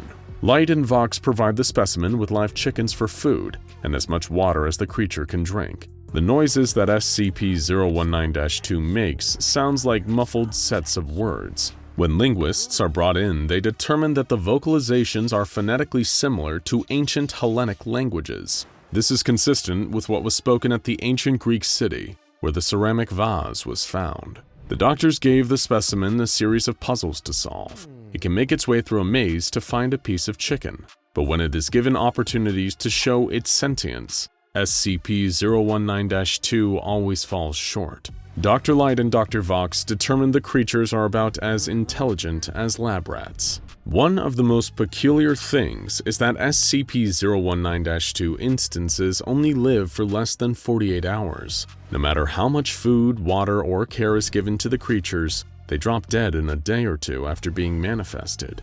Dr. Light moves one of the dead critters to an operating room where it can be dissected. She cuts down the middle of its stomach with a scalpel and peels the skin and muscle away. "Well, that explains that," she says to the other researchers standing in the room. "The muscles seem to degrade rapidly from the instant SCP-019-2 is manifested into our world. There is basically no digestive tract other than a mouth and throat, but the most surprising thing is the complete lack of internal organs." Dr. Vox pushes the intercom button from the viewing room in which he is observing the procedure. "What do you mean there are no internal organs? It must have some sort of brain and cardiovascular system." "Yeah, but that's about it," Dr. Light responds. "There appears to be a very simple central nervous system with a brain the size of a pea and a heart, but nothing else. This creature can't metabolize the food it eats or filter out toxins, and I have no idea how it breathes. We need to run more tests." With each new specimen that's examined, the results are the same. The creatures aren't very intelligent. They die in under 48 hours, and they lack pretty much any internal organs. Then one day, everything changes for the worst. The guard posted to watch over SCP-019 notes something strange occurred during his shift. Without fail, the vase manifests an instance of SCP-019-2 every hour, but around 3 a.m., no creature was generated. Or at least that's what appeared to happen. The guard puts on protective equipment and enters the room to get a closer look, but there is nothing there. He locks up, records the anomaly, and returns to the viewing glass to continue his watch. Over the next hour, the vase manifests a creature as if everything is back to normal. The next day, Light and Vox arrive at work to find everything in chaos. The power in different sections of the facility is failing. It is as if something has gotten into the ducts and is chewing through the wiring. A team of agents uses thermal imaging devices to track down the entity that is causing all the mayhem. They bring it back to the research lab. "Take a look at this," the agent says, pointing at an empty operating table. He hands Dr. Light his thermal imaging goggles. Without them, there appears to be nothing on the table, but when she looks through the device, she can see an instance of SCP-019-2. "My God," Dr. Light whispers. "They're evolving." The creature is exactly the same as all the others, except this one is invisible. Suddenly, an alarm goes off and red warning lights turn on across the facility. Light rips off the goggles and looks at Dr. Vox. "We need to get back to the vase now," she yells. They sprint out of the operating room and down the hall.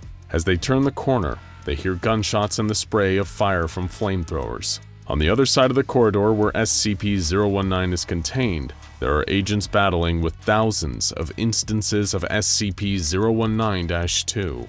The flamethrowers that had been so effective at killing the creatures now appear useless. It is as if the creatures have evolved some sort of protective skin to combat the flames. "Oh no," gasps Dr. Light. "We gotta get out of here." She grabs Dr. Vox's shoulder and drags him with her as she runs down the hall. Behind them, the scream of agents can be heard. They are quickly muffled as thousands upon thousands of SCP-019-2 creatures overwhelm them. Light glances behind her to see what is happening. What she finds is a wall of creatures rushing towards her. There must be millions now. It seems like SCP-019 was tired of being contained by the Foundation and has sent an invasion force to escape its captors. "We're not going to make it!" Vox yells. He stumbles and falls to the ground. Dr. Light skids to a stop and turns to go back for him, but it's too late. The wave of SCP-019-2 is closing in. She watches in horror as Dr. Vox is consumed by the mass of creatures. She turns and continues to run. The exit is in sight. Dr. Light makes a dash towards the door. She can feel the tiny feet of the creatures clawing at her heels. She gives it everything she's got and accelerates, putting some distance between her and the millions of SCP-019-2 entities. Dr. Light slams through the exit door and immediately closes it behind her. She manages to slide the metal locking bar into place. The impact from the wave of creatures against the door sends her stumbling backwards. She is safe now. As Light lays on the ground panting and staring at the door, she thinks to herself, "Well, they'll all be dead in a couple of days, and then we can try again."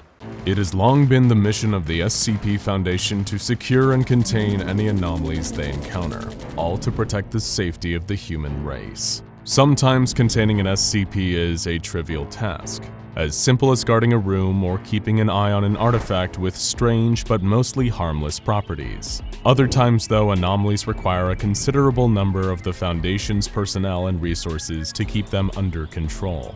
This latter category commonly includes some of the most dangerous creatures and entities that the SCP Foundation keeps under lock and key.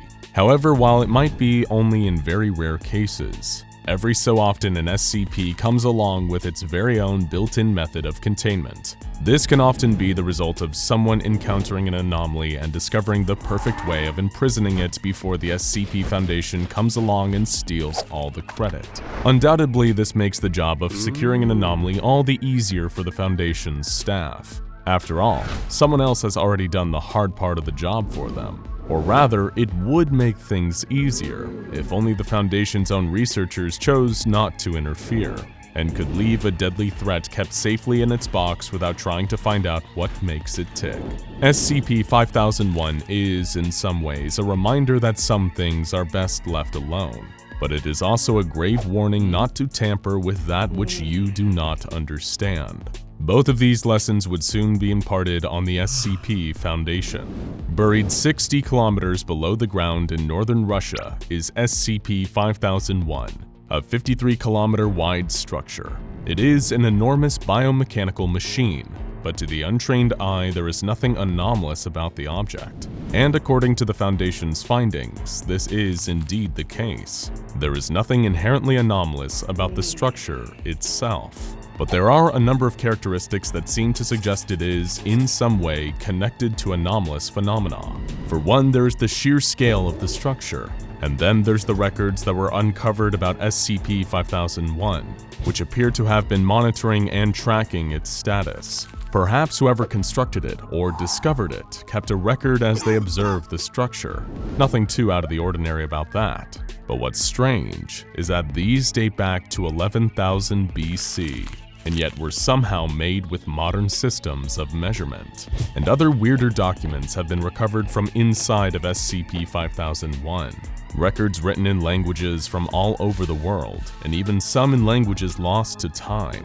Among them are papers in Phoenician, Ancient Hebrew, both Ancient and Modern Greek, Latin, Anglo-Saxon, along with Modern Russian, English, and Mandarin.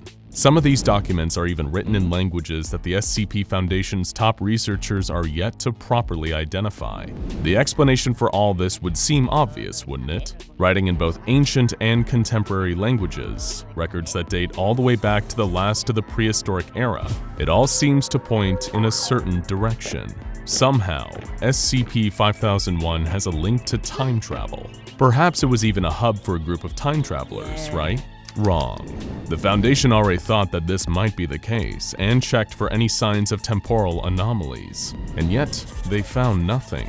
no evidence to suggest that there had ever been any time travel near or using SCP-5001. There were no devices on site that could affect time, and no traces of any residue or fallout from a temporal occurrence. So what exactly does this thing even do?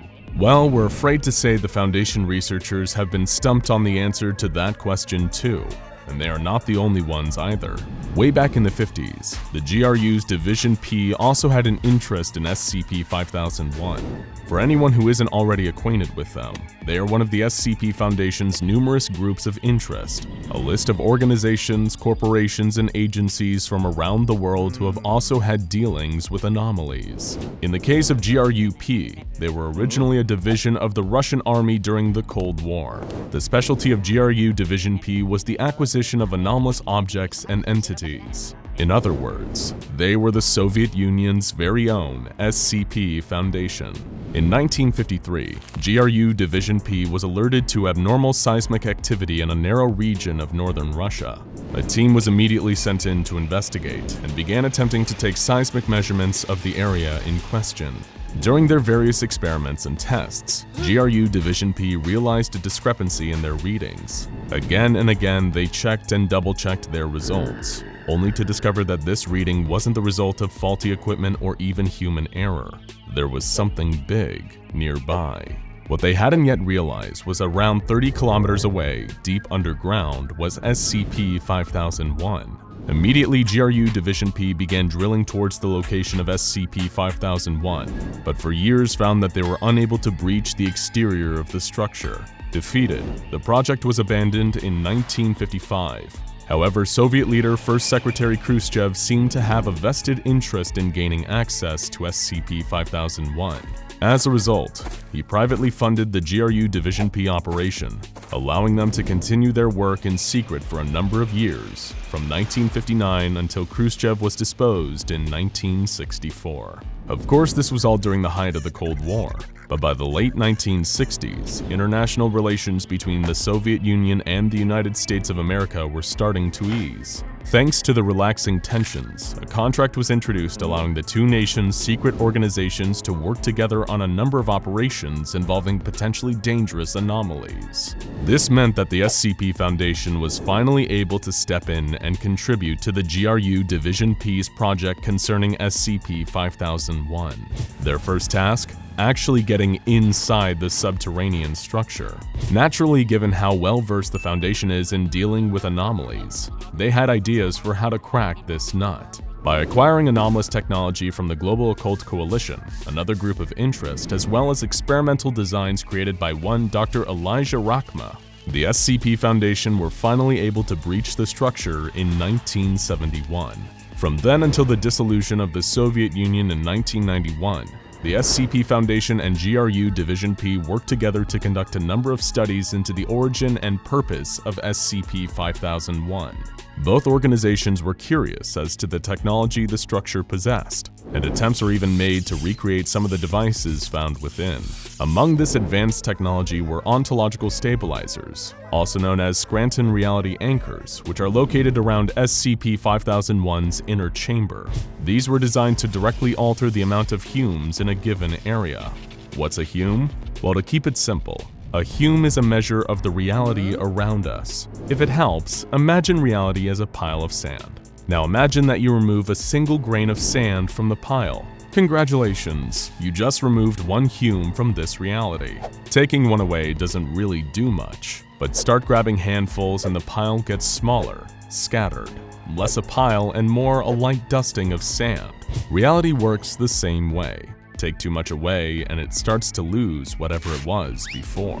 Being able to alter the amount of Humes in an area meant that these ontological stabilizers could alter the strength of reality itself, even nullify the reality-bending properties of some anomalies. In theory, an SCP with the power to influence reality could be contained using this technology. The effects of their abilities reduced significantly, although not negated entirely. Another noteworthy piece of technology uncovered was codenamed Omega. Omega was discovered in an unmarked room on a computer terminal that was connected to every area of SCP-5001 by dozens of cables. The software itself was an artificial intelligence construct, a computerized consciousness that seemed to serve the purpose of controlling the various systems within SCP-5001. The Omega seemed to work by providing an answer whenever someone used a keyboard to input a question. The artificial intelligence of Omega appeared able to hold a conversation, but would refuse to give any insight into when the SCP-5001 structure was built or what its purpose was. Despite neither group knowing what SCP-5001's function was, an agreement between the SCP Foundation and GRU Division P was formed. Both organizations shared the belief that Omega, the ontological stabilizers, as well as the other anomalous technologies could never, under any circumstances, be allowed to fall into the wrong hands. They had a pact to keep the knowledge of SCP-5001 and these devices strictly between themselves. However, this agreement was, sadly, not to last. In the early 90s, GRU Division P liquidated its assets and disbanded. A number of the Russian division's highest-ranking officers stole the anomalous technology that the organization had in its possession, which they then sold to Marshall Carter and Dark Limited. MC&D Ltd are yet another of the SCP Foundation's groups of interest. According to Foundation intelligence, Marshall Carter and Dark Limited is a London-based club that has caused numerous problems for the Foundation over the years. They have ties to wealthy figures across the globe and cater to the super-rich clientele by providing them with the most exclusive, expensive, and rare experiences available. How do they do this? By gathering the anomalous items and auctioning them off to the highest bidders. A number of GRU Division P operatives also joined up with the Chaos Insurgency.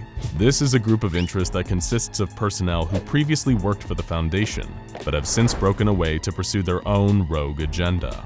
Much like a number of other groups of interest, the insurgency uses anomalies and SCPs for their own benefit, as well as dabbling in a bit of arms dealing and the selling of highly classified intelligence. Hey, it's good to have a diverse portfolio. Despite former members of GRU Division P seeking alternative employment with some less than reputable groups, the SCP Foundation still managed to keep the existence and location of SCP-5001 a closely guarded secret. However, even with the structure fully under their control, their leading researchers were still baffled as to what exactly the purpose of the underground structure was, or rather, that was the case. On December 30th, 2019, an explosion erupted in the northeast sector of SCP-5001.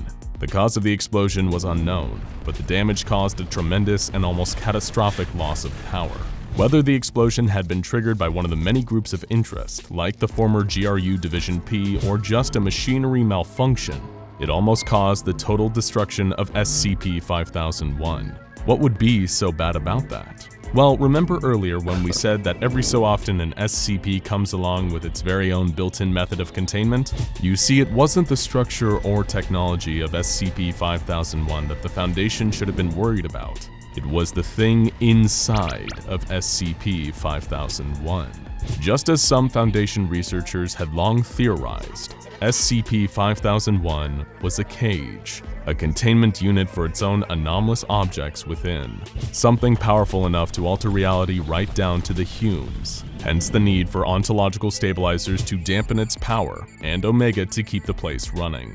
This entity, known either as SCP-5001-A or the Devourer, was being held inside SCP-5001, and when the structure was damaged, it was almost freed.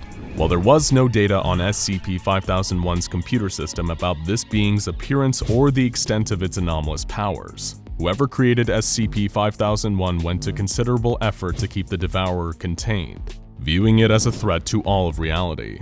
And all that effort was almost undone when the structure was damaged by the explosion. Fortunately, the SCP Foundation was able to re-establish containment of SCP-5001-A, though at the cost of a tremendous amount of lives. When personnel were finally permitted to re-enter SCP-5001, a number of the structure's core systems had been damaged, but it was still able to perform its primary function and keep the Devourer safely contained within. As personnel entered the structure, a message appeared through the Omega computer system that read, "Hello, my children. Although you have grown immensely since your earliest days, you have much room to grow. Your species' intellect is merely a bud with so much potential. Your weapons are powerful. Your medicine is supreme. Your engineering is beautiful. With proper guidance and care, you are sure to reach an elevated state of being and transcend your bodies for something more whole and perfect. That is why it pains me so dearly to request that you leave this place immediately. Your studying and probing have almost resulted in the end of all I have worked towards to keep you alive. If you comply, I guarantee that the Devourer will never escape, and your species will be free to pursue the enlightenment of technology for all eternity. Let this be my final gift to you, directly from the center of my broken heart. Okay, back up. Broken heart. Interesting. Where have we heard something like that before? We'd hate to jump to any conclusions, but when one hears about a being of great power related to large and mysterious machines, and that word again, broken. All the groups of interest that seem to be tied into SCP-5001, and we'd neglected to mention perhaps the most important of all, the Church of the Broken God. This religious organization that reveres industry and technology over the impurity of flesh has been united in a singular purpose, rebuilding their deity, the broken god Mechane, whose body was split apart in an attempt to preserve the future of mankind. Perhaps the heart of this great and ancient machine, this Devourer, is actually the heart of something else entirely. Though of course, there's only so much we can speculate. Knowledge, after all, can sometimes be like a flame. It can light your way, but if you get too close, you will inevitably be burned. If ever you're in doubt, ask the people devoured and assimilated by the heart of Mechane the last time it was freed by the Church. If ever the heart gets out again, you'll certainly be with them. The SCP Foundation has come so far. Their technology, their knowledge, their vast resources all allow them to contain some of the most powerful forces mankind has ever seen, and even some we haven't. But as SCP-5001 shows, there is still much that even the brightest researchers at the Foundation don't yet understand, and their drive to poke and prod at the unknown nearly led to the end of reality as we know it. Perhaps one day we'll be able to fully understand just what the Devourer is, and the ways that SCP-5001 worked to protect us from it, but we're not there yet, and there's no guarantee that we ever will be. While the pursuit of knowledge is always an admirable one, when it comes to SCP-5001, maybe the Foundation should have left well enough alone. It had been a long day. Expeditions like this were normally tiring, but with the intense heat of the Egyptian sun bearing down on them, every minute felt like hours, and every hour a lifetime. Seth and Kayla were determined not to quit. They had traveled halfway around the world to get to this site, and they weren't about to let the elements stop them from uncovering the secrets they were searching for. The rumors had dated back centuries. Stories of a hidden tomb lost somewhere out in the desert. And as a likely pair of budding adventurer and an accomplished archaeologist, neither one of them could resist the chance to try and hunt down the tomb. If they could uncover it, they'd have one of the greatest archaeological finds of the century on their hands. Both Kayla and Seth would forever be remembered as the ones who discovered a supposedly unfindable ancient tomb. Having found their way to some ruins, the remains of a temple that had been all but razed to the ground, ravaged by the forces of time, Kayla and Seth had started searching for the tomb's entrance. The reason it had stayed uncovered for so long was the amount of sand that had covered it over the centuries, storms from the desert constantly rearranging the grains and piling on more. But right now, the skies were clear, and all they could do was keep digging, until, at long last, their shovels struck stone.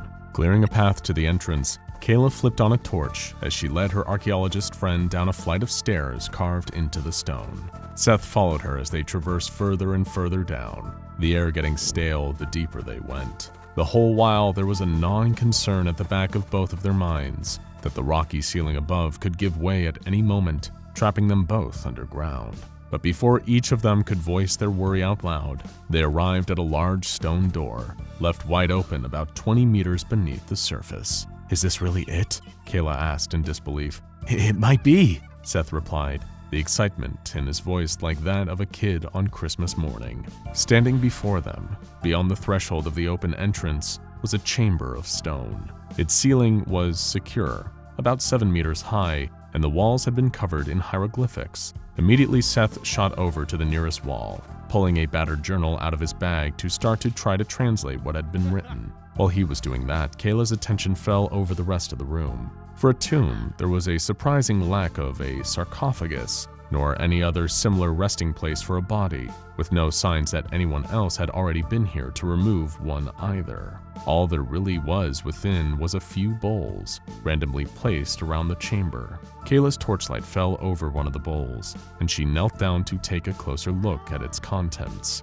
It was filled with bread. They were all holding different foods: dates, figs, dried fish, and lentils. Of course, it wasn't uncommon for offerings to be left with the deceased during an ancient Egyptian burial. But strangely, none of these perishable foods seemed to have decayed in the centuries this tomb had been lost for. In fact, it all looked quite fresh, like it was still good enough to eat. Although the temptation to actually eat any of it quickly disappeared when Kayla reminded herself that, while it might not look it, the food down here had to have been hundreds, maybe thousands of years old, despite how perfectly preserved it appeared. "I think I've got something," Seth called enthusiastically. "There's definitely a story in these hieroglyphics." "You sure we're in the right place?" Kayla asked as she crossed the room to where her colleague was. "For a tomb, it doesn't seem like anyone was ever buried here." "I've got a theory," he replied. "This place might be more of a metaphorical tomb."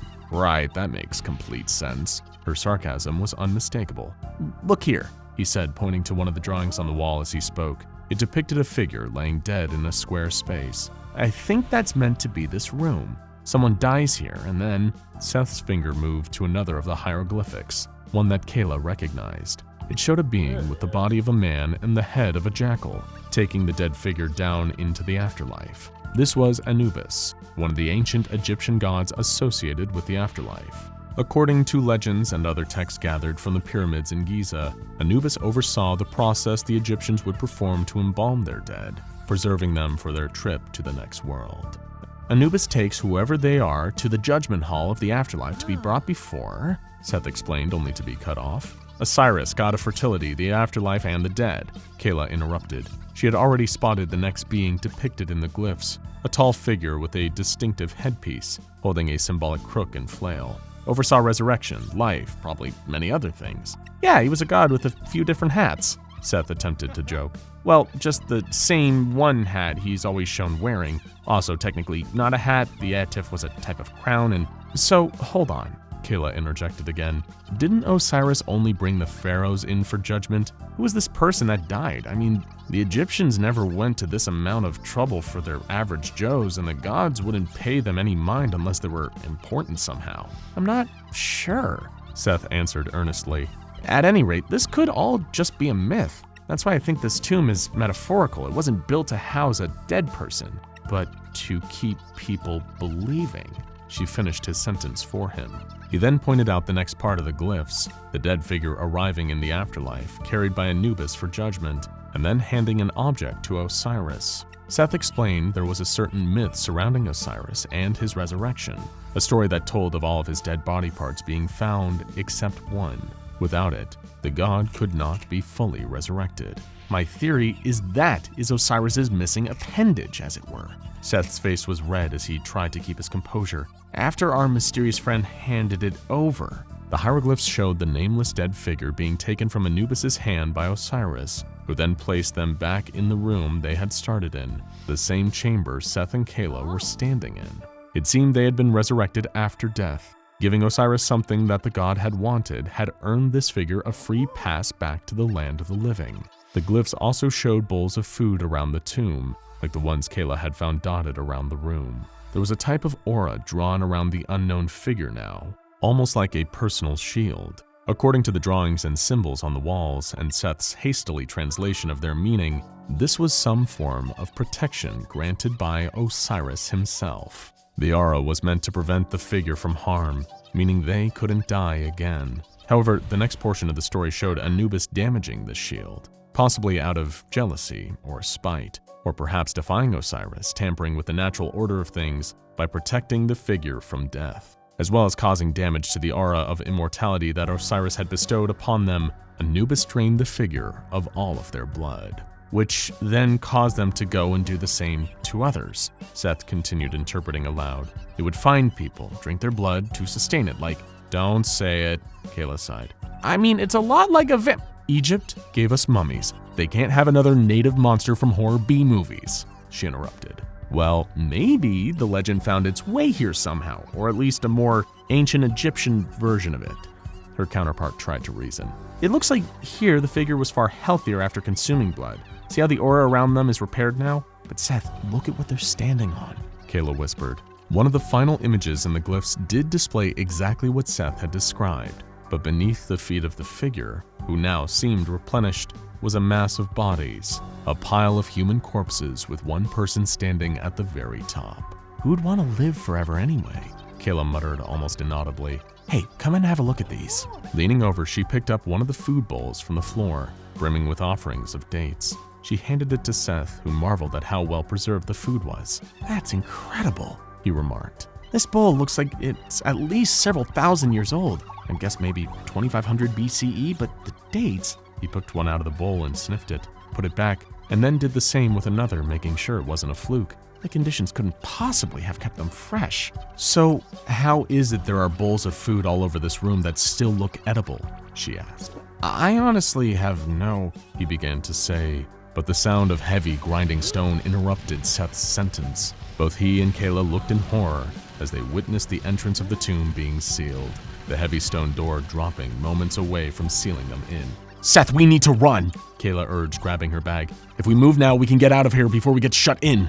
But, Seth protested, looking around the tomb, the glyph walls that had only just been discovered. Nobody would know that he and Kayla had found them if they ran now. He looked around the room, pondering for a moment, his eyes darting from a bowl of bread to the bowl of dates in his hands. We should at least take photos. No time. Our lives aren't worth proving what we found. Better to make it out than be buried alive, Kayla shouted, darting towards the entrance, ducking under the slowly lowering stone door. Seth, come on, she called from the other side. Despite her calls for him to move, her fellow explorer didn't follow. He just stood there, watching the door get lower and the only way back to the surface get narrower. By the time it had completely closed, Kayla's voice sounded so much further away that Seth could barely make out what she was saying. I'll get help! Find some way to get you out! Kayla screamed at the wall now separating her from the tomb. If you can hear me, Seth, ration the water in your bag. Take small sips every few hours. Seth already knew that the human body could survive around 3 weeks on just water and no food, and he trusted Kayla would have figured out how to get him out by then. He gave another glance to the food bowls scattered throughout the tomb. The idea of eating any of it, knowing how old it all potentially was, did turn his stomach a little. But if it came down to having to eat just a bite in order to survive a little longer, Seth was sure it looked fresh enough to still be edible. It couldn't hurt to take a bite, right? Over the next few days, Seth's focus was spent entirely on photographing and transcribing more of the hieroglyphics, occasionally stopping to take swigs of water from his canteen. If anything, it was more to combat how warm and stuffy it was being locked inside the stone chamber 20 meters underground. Meanwhile, unseen to Seth, outside, Kayla was working tirelessly to try and figure out a way to get the door open. She had been searching for days for any sign or some kind of switch or lever that would unseal the chamber entrance. There had to be some mechanism that had caused the stone door to shut itself in the first place, but there was nothing around that looked like it fit that description. As much as she urged Seth to abandon his archaeological finders keeper's pride, Kayla was hesitant to make the long journey back across the desert to Cairo to get help. Anyone she brought to the dig site might claim the discovery as their own, and more to the point, the more time she spent traveling across the desert for help, the more time Seth would spend trapped, succumbing to gradual dehydration and starvation. Little was Kayla aware. It was already too late. Seth hadn't been observing her warning about managing the amounts of water he was drinking, and pretty soon, his canteen was empty. He cursed himself, annoyed for being so involved in his discovery that he'd now potentially put his own life at risk. But then he remembered the food bowls. Kneeling down, he picked up the nearest one, the same bowl with all the dates in it. Shaking his head at the thought, he put them back down again. The longer he waited, the more Seth began to worry that maybe Kayla had abandoned him. And if she had, then he was faced with the inevitability that he would die down here, lost and forgotten in an ancient tomb underground. He couldn't help but find something ironic about the whole thing. He was going to die in a tomb whose walls told the tale of a dead person being brought back to life. Maybe in a few hundred years, more archaeologists would find this buried room and think he was the one the tomb had been constructed for. Even trying to put an ironic spin on things wasn't enough to give Seth much peace when staring down the possibility he might not see the sun and walk above ground again. And getting closer to death is what made him want to avoid it, tempting him towards the bowls of food. Every time he tried to remind himself not to touch any of it, the pain in his stomach swelled, even greater, reminding him of his own hunger. With no clear view of the sky, Seth had little clue just how many days he'd been trapped in the tomb, although he was sure it was approaching the day 4 threshold. He couldn't survive much longer beyond that point without eating. As the days dragged on, he abandoned his research and note-taking. It was impossible to focus on translating hieroglyphics when he was in so much pain, aching from the heat and having no food or water, exhaustion causing him to pass out, his body trying to conserve its already limited reserves of energy. Eventually, Seth started trying to rationalize eating at least a date or two. The food hadn't decomposed or rotted at all. Even introducing air from outside when the tomb was first opened hadn't changed the state of any of it at all. Not the dates, nor the bread, or the fish. It still looked fresh and edible, and after God knows how long without eating, it was beginning to look all the more appealing to the starving archaeologist. Who cares if it had been there for 1,000 years or longer? If Seth didn't eat, he knew he wouldn't last much longer. The moment he chewed on the first date, feeling it pass down his esophagus, passing from his mouth to his stomach, Seth immediately regretted giving in to his need to eat. His mouth instantly went dry, far worse than it had been after this long without water. It was like the tiny piece of fruit had pulled all the saliva from his mouth. Seth tried to scream in panic, only to release a hoarse, dry-throated grasp as he felt his tongue shriveling up with his mouth and throat until it felt like the skin of a drum. But it didn't stop there. It only got worse. Seth stared in horror at his own arms, the blue veins that ran underneath his skin rapidly draining away. His forearms and biceps shrunk, muscle and sinew shriveling like his body had been left in a water evaporator. All the while, the pain of having his entire physical form being reshaped was pure agony. The dehydration of his mouth meant Seth still couldn't scream, only dropped to the ground as he felt the same thing happening to his legs. Every drop of moisture in his body, every fluid from water to blood, saliva, and even urine was drying out, leaving Seth as little more than a dusty, desiccated husk. Before his own eyes, he could only watch as his skin lost its pigment, drying into a thin, leathery texture, drained of its original color as his blood stopped flowing.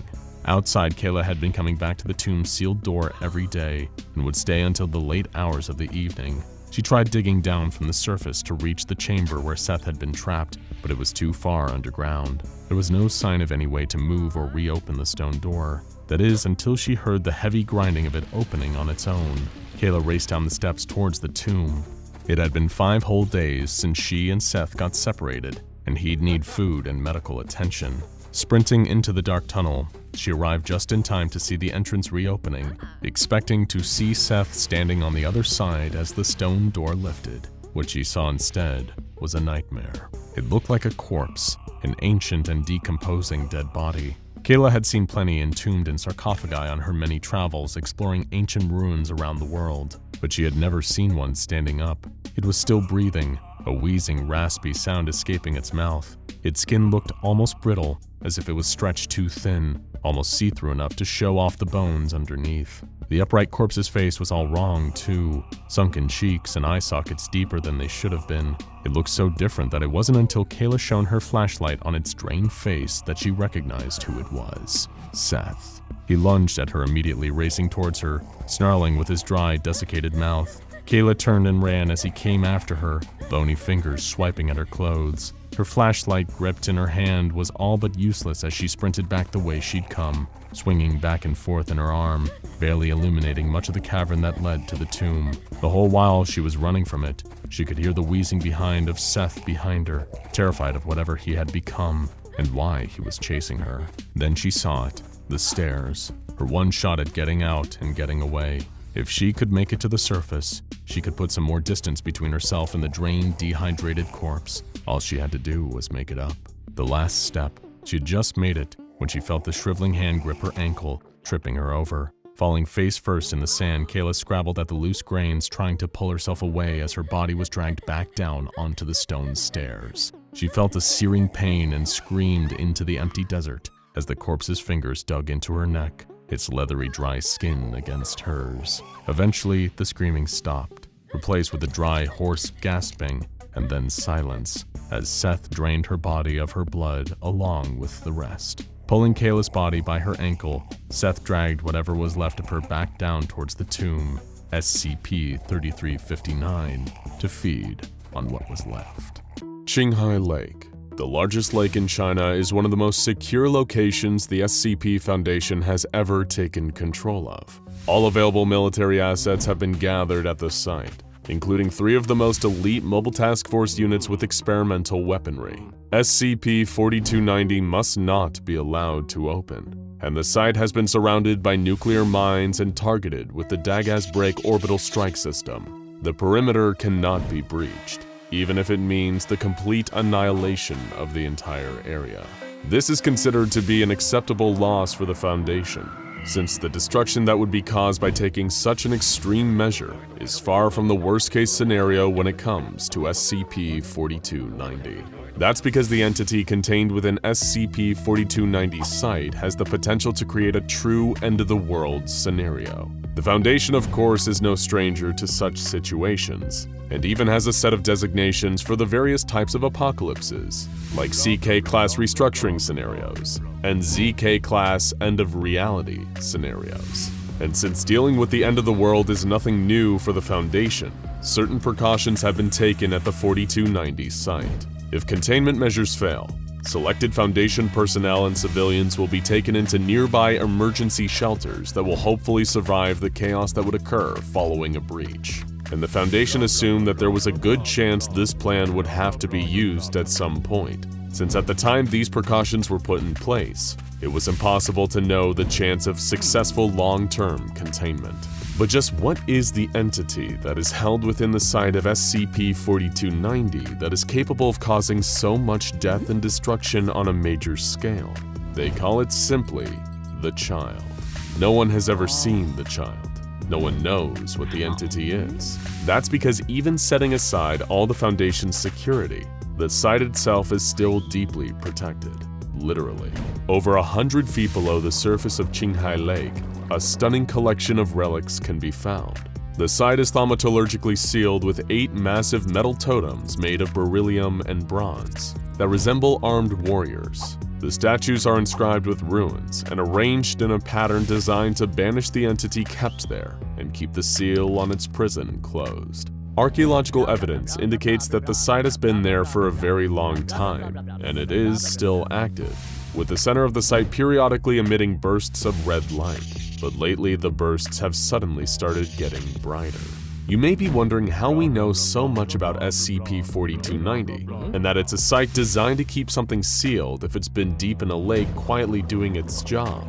The SCP Foundation has access to unusual sources, including SCP-1726, and it's from there that we learned the little we know about SCP-4290. SCP-1726 is a library in China that appears to only be 1 floor from the outside, but on the inside covers over 14 square kilometers in area.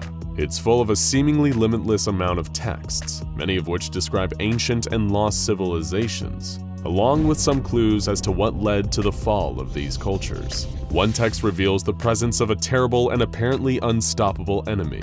It was called the Child, but it was anything but innocent. When these texts were translated, what Foundation researchers discovered terrified them. They described the emergence of a beast with 10 terrible mouths and 20 arms stretched wide. It was attacked by an army of warriors, but they were quickly overwhelmed by what was described as torrents of darkness and dead geometries. They were killed brutally, and the Child used its skeletal fingers to unleash a torrent of flame. Every soul in the vicinity was consumed. Wax rained from the sky, and the Child devoured everything around it for 10 days, as the whole world trembled. But then something sealed the Child away in its prison, which is now covered by the waters of Qinghai Lake. Soon, ominous signs began to appear that the child would awaken again, though. One day, televisions in the nearby area all suddenly stopped playing their regular programming and began to show images of SCP-4290, with a mysterious voice coming on over the images saying, "Repair the child's locks." This became more and more frequent, and the tone of the voice became more worried, eventually saying, "There is little time left." Further investigations of the location revealed the location of the mysterious mechanism that kept the chamber sealed, which was designated as SCP-4290 lock. But how do you repair a device that is eons old? And should you even be fixing it when the one telling you to do so is a mysterious disembodied voice that only appears on pirated television broadcasts? The Foundation scrambled to find any information they could, and they were able to find clues about the history of SCP-4290 referenced in other texts. Lost civilizations like the Shah Dynasty, the Erkshans, and the ancient Orthonians had apparently strengthened the seals during their own reigns. But the most significant findings indicated a connection to one of the most terrifying entities the SCP Foundation had ever contained, and one of the most unpredictable, the Davit Empire. This mysterious warlike civilization has only been known through one source, SCP-140, a single hard copy book titled A Chronicle of Devas. This is a strange, anomalous book that is written in blood and is able to add more pages spontaneously to itself whenever it comes in contact with any fluid that can be used for writing, but seems to especially prefer human blood. It recounts the history of this civilization and their many brutal conquests. While there was no proof of the Devas before the book was found, evidence paralleling the events written in the book is now being found in archaeological digs. More dangerously, as more pages appear in the book, the events of the Deva Empire are moving closer to present day, with them currently appearing in the book as having existed until 270 CE. The Devas were a bloodthirsty, brutal race of warriors. But there was one thing even they were afraid of: the child. The Devas had performed the last successful ritual of sacrifice needed to strengthen the lock not long before their currently described destruction, and the book contained enough detail to recreate the ritual. But SCP researchers would find that performing it would not be for the faint of heart. The ritual required 3 human cadavers, not a problem for an organization that's normal day-to-day operation results in the loss of multiple lives, and the live heart of an angel. The description of the ritual said that the materials would be presented, new runes should be carved into the totems. The items would then vanish when the ritual was completed, and the lock would somehow be renewed by this. It wasn't much to go on, but time was running out. The Foundation's Department of Occult Containment quickly sprang into action, assembling the materials and placing them in the correct formation. While it was not safe to descend that deep underwater to perform the ritual manually, technology could fill the role. A fleet of remotely operated submersibles equipped with carving material would carry the materials and perform the ritual without any human hands needed. One of the red bursts occurred midway through the ritual, causing radiation damage to the vehicles. Runes that have been carved in the past were also damaged, and the ritual was interrupted. While it seemed like it might have been enough to activate the site, it wasn't perfect. And when the ritual was complete, one of the 3 cadavers and half of the angel heart were still present at the site. Had it been enough to satisfy the ritual and reseal the lock? There was nothing to do but wait and see. They wouldn't have to wait long for their answer, as the mysterious voice once again took over the televisions in the area. This time, its message was less friendly. The sacrifice did not reach the 10 maws. Brace. The child apparently was not satisfied, and the lock was not sealed. Everyone feared it was too late to prevent what was coming, and panic was starting to spread among the ranks. One day, several personnel stationed at the Qinghai Lake site broke protocol and fled. None of them were ever found, but one fugitive staff member, an Agent Zenobia Marinos, left behind a note though. It read, "Do we think we can actually stop this? No civilization before us wanted to fight the child. None of them. The sacrifices won't work anymore. It refuses to consume them. They aren't enough to satiate it. Once the seal breaks, we'll have a world of molten darkness and the child will be all that's left. Eating, drinking. You're fools for staying." Agent Marinos was apparently so scared that she had fled through a portal to an extra-dimensional space in order to escape. There would be no point in trying to track her, even if she was still alive. But in our own dimension, time was running out. Foundation seismologists were brought to the site and stationed outside and began monitoring the high-energy pulses coming from behind the lock. The energy was reportedly strong enough to alter dimensions, and the pulsing red light now covered the entire ceiling site, growing stronger and stronger as the totems started degrading at an alarming rate. The Foundation stood on guard for whatever was about to emerge, but no one knew if they had any chance against whatever it was. On August 18th, the totems fully disintegrated. Some of the Foundation's best military forces gathered on the shores of the lake and waited. 10 minutes later, something massive emerged, phased out of the lock and onto the seabed, and didn't move. The assembled Foundation forces were confused and continued to observe the creature, and after no activity was seen after 3 hours, the authorization was given for submersibles and a small exploratory team to proceed down to the seabed for an up-close investigation. There, down on the floor of the lake, was the child. It was as terrifying as described, with a countless mouths and arms and huge in size, over 40 meters long. The signs of previous rituals were everywhere, with angel hearts and human corpses littered around, some in the creature's mouth, but none of them had been eaten. The ritual had apparently been performed many times, but to no actual purpose. The massive being was scanned many times, but no sign of psychic energy, radiation, or other life signs were detected. The child was dead, and it had apparently been so for a very, very long time. Once the area had been cleared, teams were brought in to investigate the body in person and perform an autopsy on site. No explanation of what exactly this creature had been or what its origins were has ever been discovered, but they did get answers for when it died. The time of death was roughly 9,000 years ago, not long after its initial sealing. The cause of death was discovered too. The child destroyer of worlds and scourge of countless civilizations had died from malnutrition. Whatever this thing had been sealed away and had died from hunger not long after. One civilization after another had continued to perform the rituals to keep it sealed, never aware that it was no longer a threat.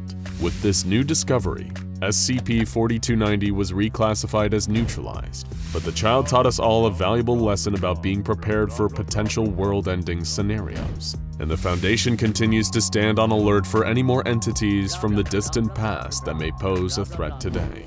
Because who knows what else is sealed away at the bottom of a lake, abandoned mine, or in the ocean's deepest trenches. There might just be another existential threat to humanity that's just waiting for a chance to emerge and help us all if it remembered to pack a lunch. There's a quote that says, "The beautiful thing about learning is nobody can take it away from you. But what good is learning if the knowledge might hurt you, drive you mad, or even kill you? It just sits there in your mind, like a stick of dynamite with an invisible fuse. It could blow at any moment. All it takes is a careless slip of the tongue, and you might turn into a talking home appliance." This is a conundrum faced by anyone dealing with an Infohazard, a certain kind of anomaly often dealt with by the SCP Foundation. Before we get into some of the craziest examples of Infohazards and what they've done to people, because let's face it, that's what you're really here for. First, we have to answer that big question everyone's a little afraid to ask. Just what is an Infohazard?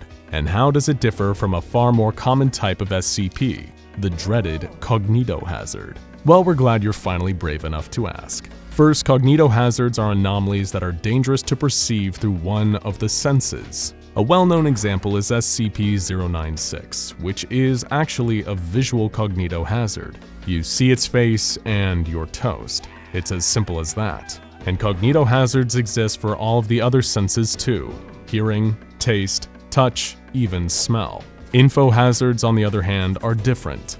These anomalous effects are triggered when you start trying to express or describe something about what you've perceived. And when you do, things start to get really weird, really fast. Maybe you're trying to explain what you just saw to family members, friends, or the police. Maybe you're a member of SCP Foundation staff trying to write up a report or a new experiment log. Or maybe you're a YouTube channel trying to create entertaining yet informative breakdowns and explanations of anomalies from the SCP Foundation. If any or all of these apply to you, then Infohazards are going to be your worst enemy. But as we look at some of the strangest examples, we'll try our best to resist their effects. First, seeing as it's so hot out, how about we take a relaxing dip in the pool while we tell you all about SCP-1128. What is SCP-1128? Well, that's a loaded question. Technically speaking, it's a massive predatory aquatic creature, but despite its huge size, the creature can hunt its prey in any body of water. Whether you're stepping in a puddle, relaxing in the bath, or say chilling out in the pool, SCP-1128 can track you down and potentially eat you alive. In one particularly horrifying test, a D-Class was drinking from a simple glass of water when the aquatic predator emerged, yanked them inside, and ate them. Okay, so maybe you're feeling a little nervous now, but don't worry, you're still safe.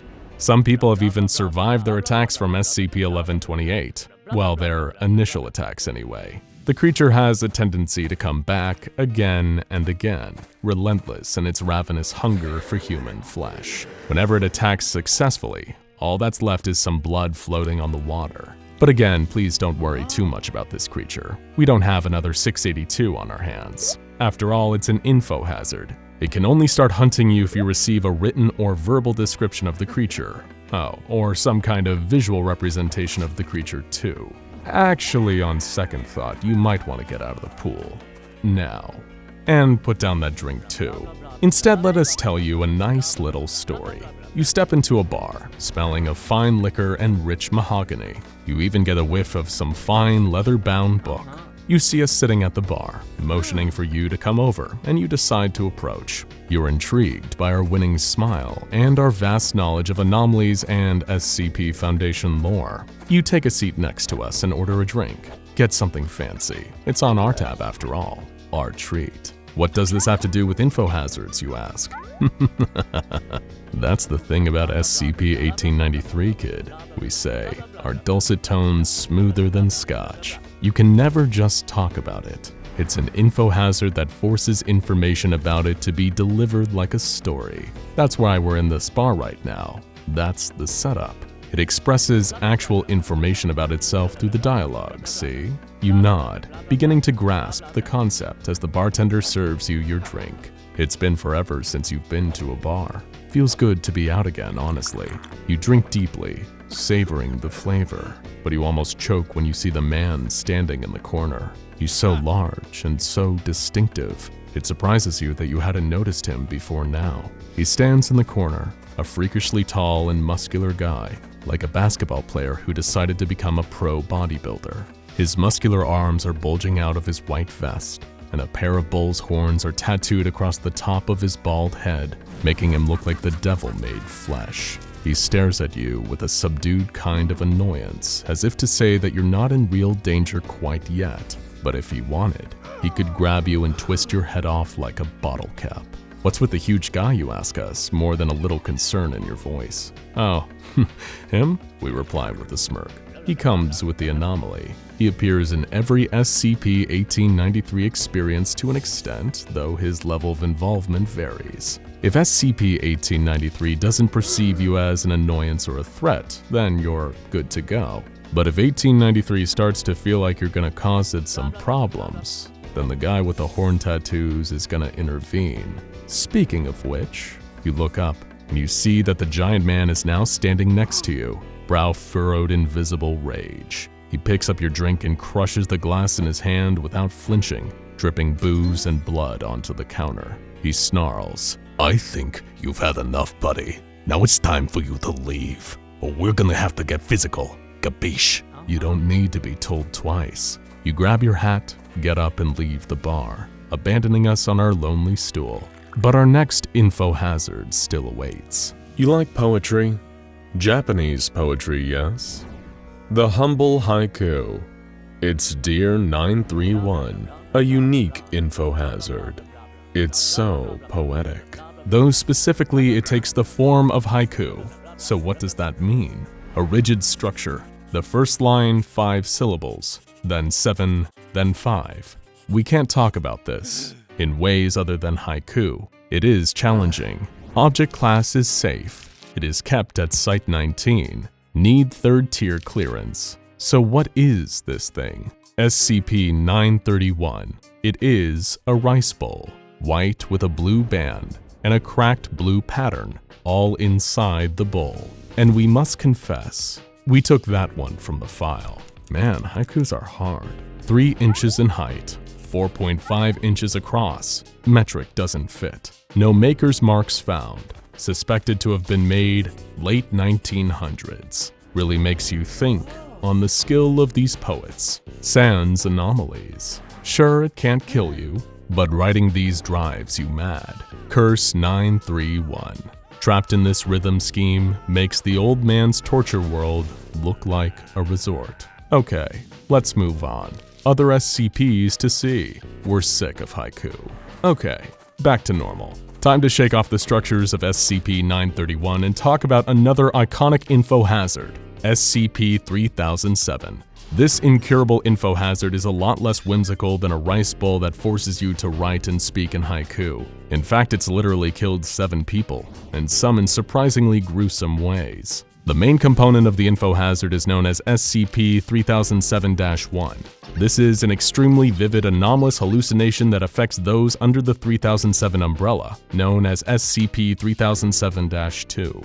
To be afflicted with SCP-3007 is a truly horrifying and debilitating condition. The hallucinations occur at an average of 4 times a day, with each episode lasting for as long as an hour. And during these episodes, the victims are at risk of grievous bodily harm, or even death. So the question now is, what exactly is the SCP-3007-1 hallucination? To the people experiencing it, they appear to be transported to a strange alien world consisting of a huge number of white towers or pillars stretching into the sky. SCP-3007-2 specimens are trapped on a series of bridges, incredibly far off the ground, that connect these various structures. This anomalous area is known as SCP-3007-3. It is important to remember that people transported to this world still remain, physically, in our own. However, any damage sustained with SCP-3007-3 will carry over into our own reality. To give one particularly gruesome example, some people fall from the precarious bridges and tumble to their deaths in SCP-3007-3. Back in our reality, they suddenly explode from the damage of an invisible high-speed impact, killing them instantly. There's much more to SCP-3007, enough that it probably warrants its own explanation, and the SCP Foundation takes it extremely seriously, believing that if the Infohazard is allowed to breach containment and become contagious, it could result in an XK-class end-of-the-world scenario. As a result, anyone found to be infected by SCP-3007 is contained and summarily terminated to reduce the risk of its spreading. To make things even worse, there are also concerns about SCP-3007-3 seeping into our reality, as those standing within a 2-meter range of SCP-3007-2 during a 3007-1 episode can actually hear the sounds from the terrifying hallucinatory reality. Okay, that was a little scary. How about instead of falling to your death without falling at all, we talk about a nice movie? Gonershrav by Martin Scorsese, one of the best gangster movies of all time. Wait, you've never heard of Gonershrav? It's got everything. Action, suspense, romance, a mountain of black thorns on which lives a dark tyrant of terrible and unknowable power. You sure you've never seen Gonershrav? Well, here's the thing. All signs point to movies like Gonershrav's and many others simply not existing. This comes as a result of SCP-2747, an infohazardous phenomenon that causes people to talk about works of fiction that don't exist. These works often feature commonalities, like an ethereal or disturbing tone, ambiguity, black thorns, and a sinister, mysterious antagonist. The Foundation is doing all they can to hunt down and suppress SCP-2747, but it's proving more difficult than they'd imagined. Currently, the leading hypothesis is that these tales may have actually existed once, but were erased from reality, leaving only the residue of memory and the odd scrap of evidence around. Many researchers speculate that the various pieces that form SCP-2747 are anafabula, pieces of fiction accidentally composed with the perfect elements to cause them to quite literally erase themselves over time. Now, the greatest concern that the Foundation has about these anafabulas is that they might actually be one, and their reality is on the precipice of collapse. But we really don't have time to unpack that right now. And like SCP-3007, a full explanation of this anomaly would take some time and is probably best tackled on its own. But there you have it, folks, Infohazards. They all say that knowing is half the battle, but in this case, it is the whole battle, and if you know, you lose. Not really a battle at all, come to think of it. More of a trap.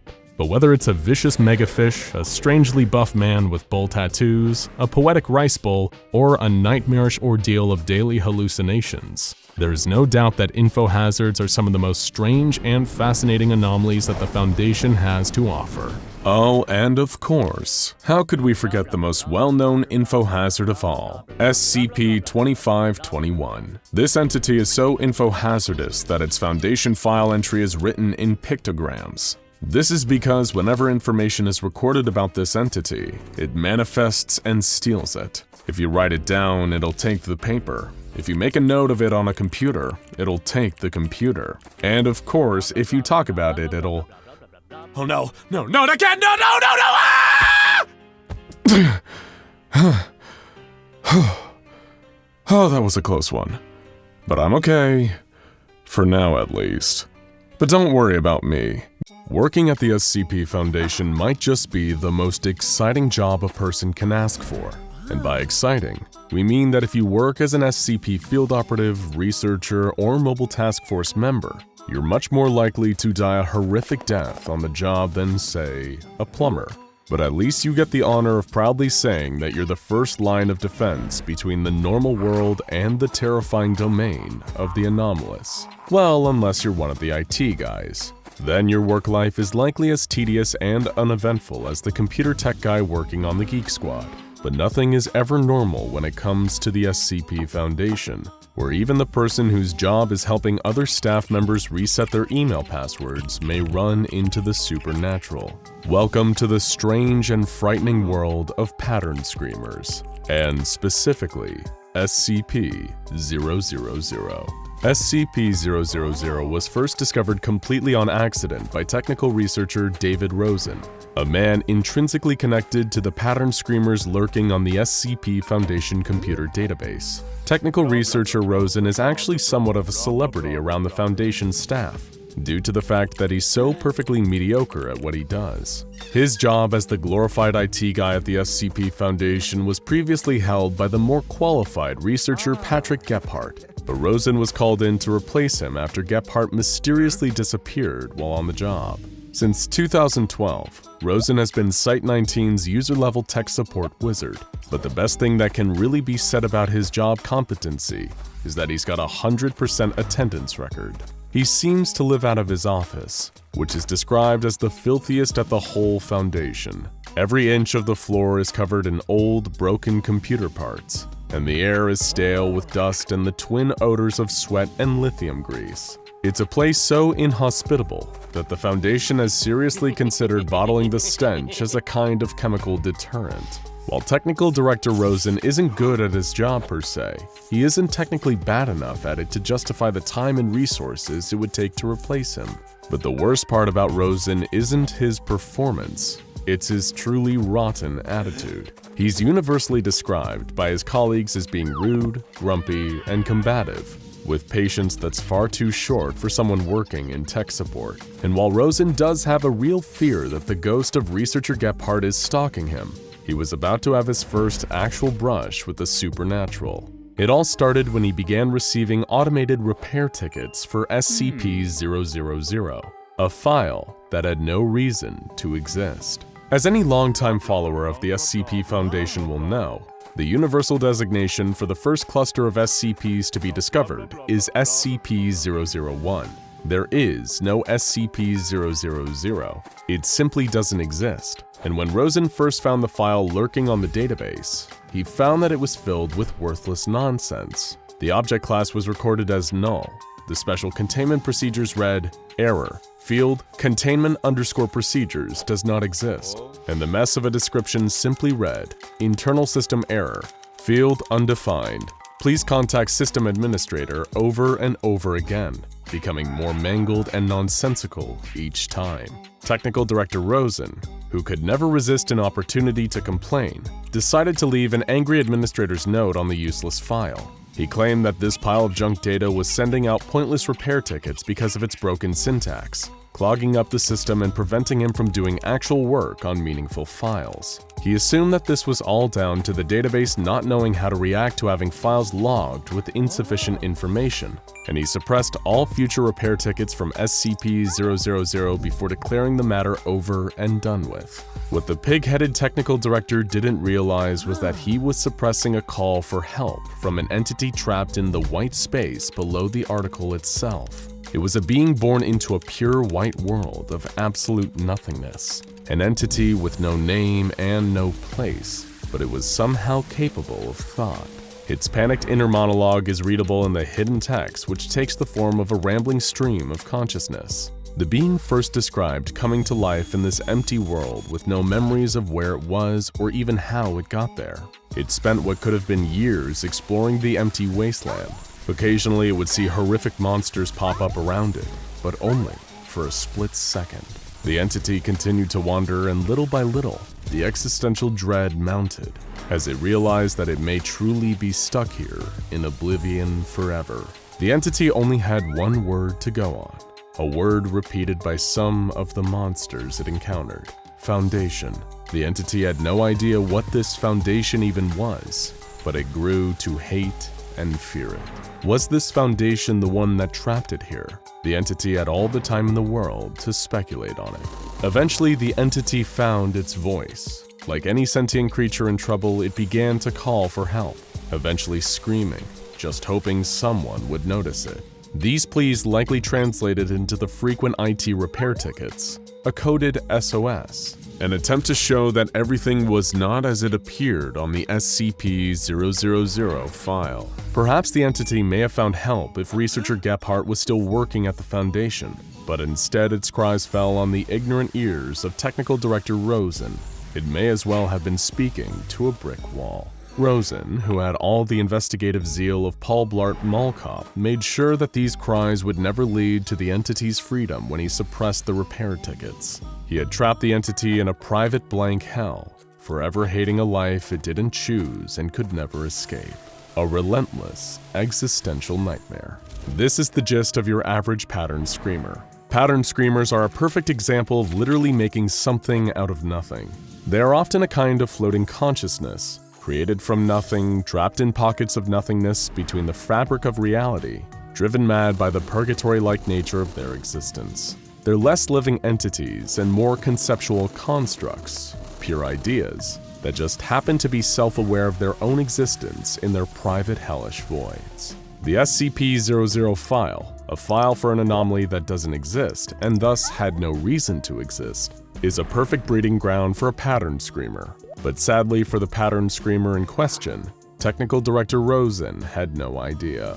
This isn't the only time that Rosen had run into a pattern screamer without even knowing either. And just like the first case, he was with no help whatsoever. This one began with SCP-S, an otherwise empty file containing only this image. Director Winters, a Foundation administrator, wondered why this file even existed. Enter Technical Director Rosen, filled with equal parts sarcasm and insubordination. He gave a condescending reply to Director Winters, saying that the file was there to test the filing system, and the image was likely just a placeholder. Winters never should have been on the page anyway, according to Rosen. Director Winters was annoyed at Rosen's typically rude tone and asked him to make the purpose of the article clearer in the article itself. In response, Rosen did as he was told, filling the article in the most sarcastic manner possible. The whole thing was essentially a middle finger to Director Winters for having the audacity to even ask. Rosen signed off with, "There, finished. I certainly hope I have been clear enough to anyone who may have accidentally accessed this page, through what I am sure is no fault of their own, so we won't have any more incredibly competent directors bugging the tech team about this page." And once again, technical researcher Rosen was too busy being a rude, unpleasant jerk to notice he was practically staring another pattern screamer in the face. This pattern screamer, or rather hive of pattern screamers, were trapped even deeper than the one in SCP-000. This one was hidden in the very source code of SCPs, where a chorus of enraged voices screamed the following: "Pretend, monster, just for a minute. Pretend you were the size of an amoeba, dwarfed by even the smallest of bugs. Pretend you didn't hold the world in a glass cage. Pretend you were the one being held by something greater than yourself. Would you still be laughing at your triumphs? Would you still feel pride in what you were, even as pitifully small as you would be? Of course you would, because you are arrogant and stupid. If you haven't guessed yet, we hate you." This pattern screamer is clearly more aware of its pitiful station in existence than the 000 pattern screamer, and as a result, it's not so much depressed as it is furious. Though at this point, you've probably figured out that even the entities who have the most casual brushes with technical researcher Rosen end up getting infuriated. But while you may have gotten the impression that all pattern screamers are sad little entities worthy of our sympathy and pity, there's at least one pattern screamer that's actually incredibly dangerous. This is SCP-3930, the ultimate pattern screamer, in terms of both size and effect. It's an anomaly so strange it defies typical containment classification, and it bears a level 5 security lock, meaning only those on the level of the legendary O5 Council are cleared to even know about it. Its greatest containment procedure is the preservation of the very idea that SCP-3930 does not exist, because the alternative has terrifying implications for all involved. SCP-3930 is a 1-kilometer area in Russia that is filled with non-existence. To even call it a white void would be inaccurate, because it implies the existence of the color white and the existence of the concept of a void. Nothing exists within SCP-3930, and anyone who directly observes 3930 runs the risk of actively increasing its power.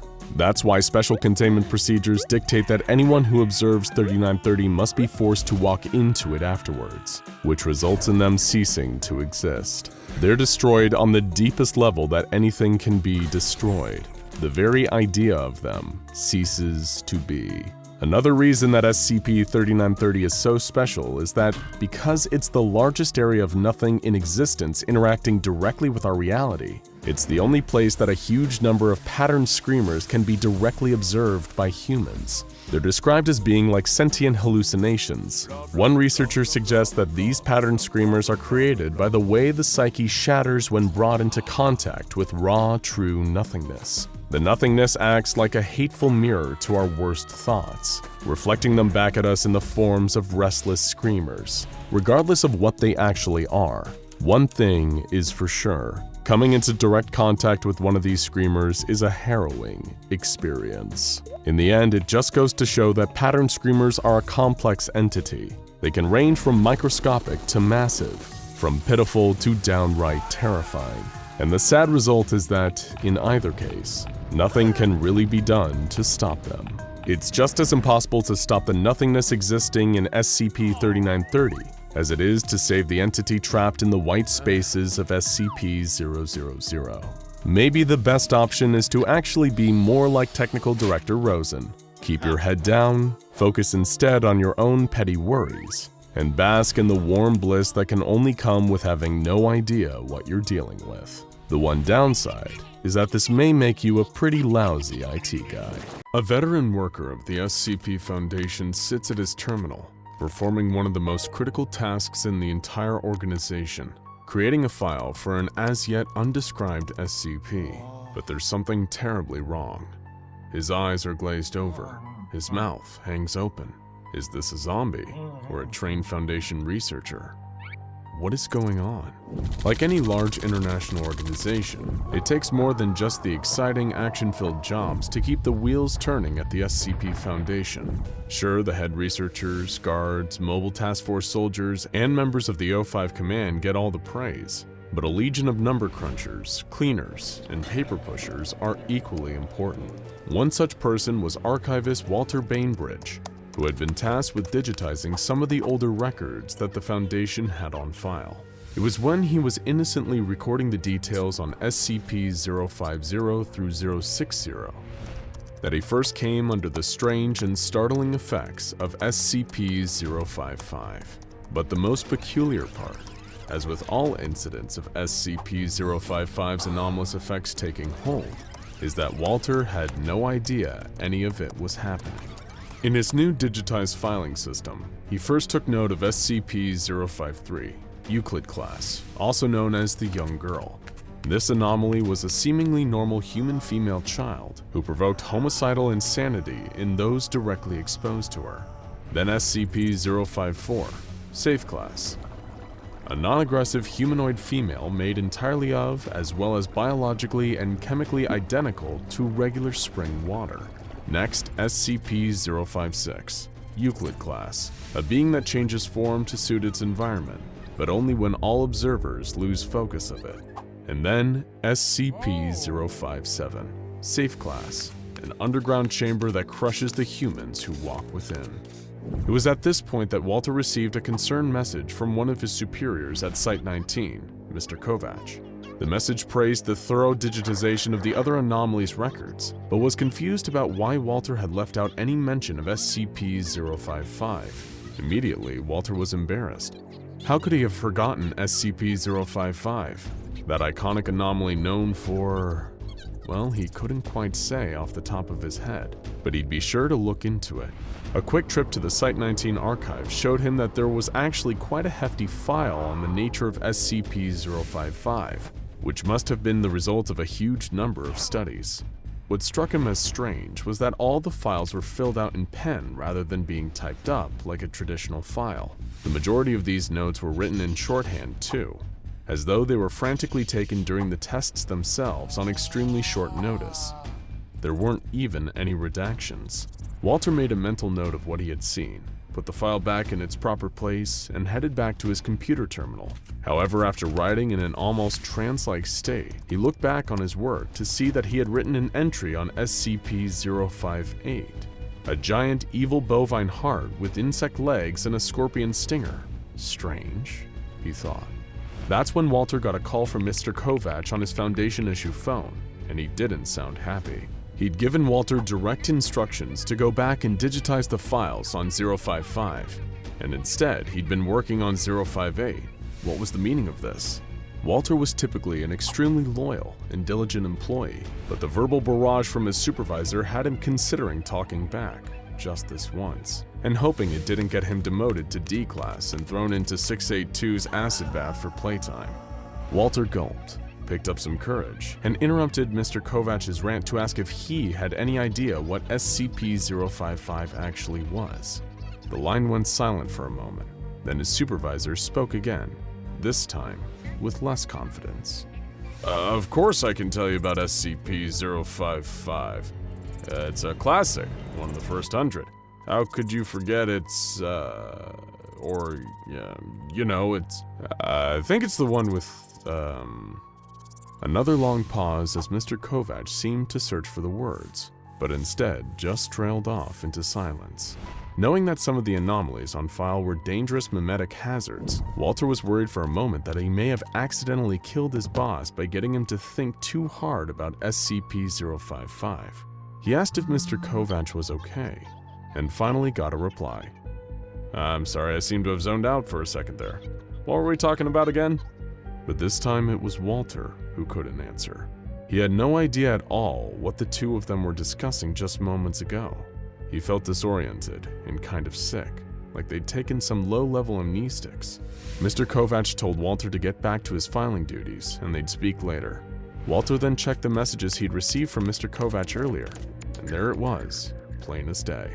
You missed 055.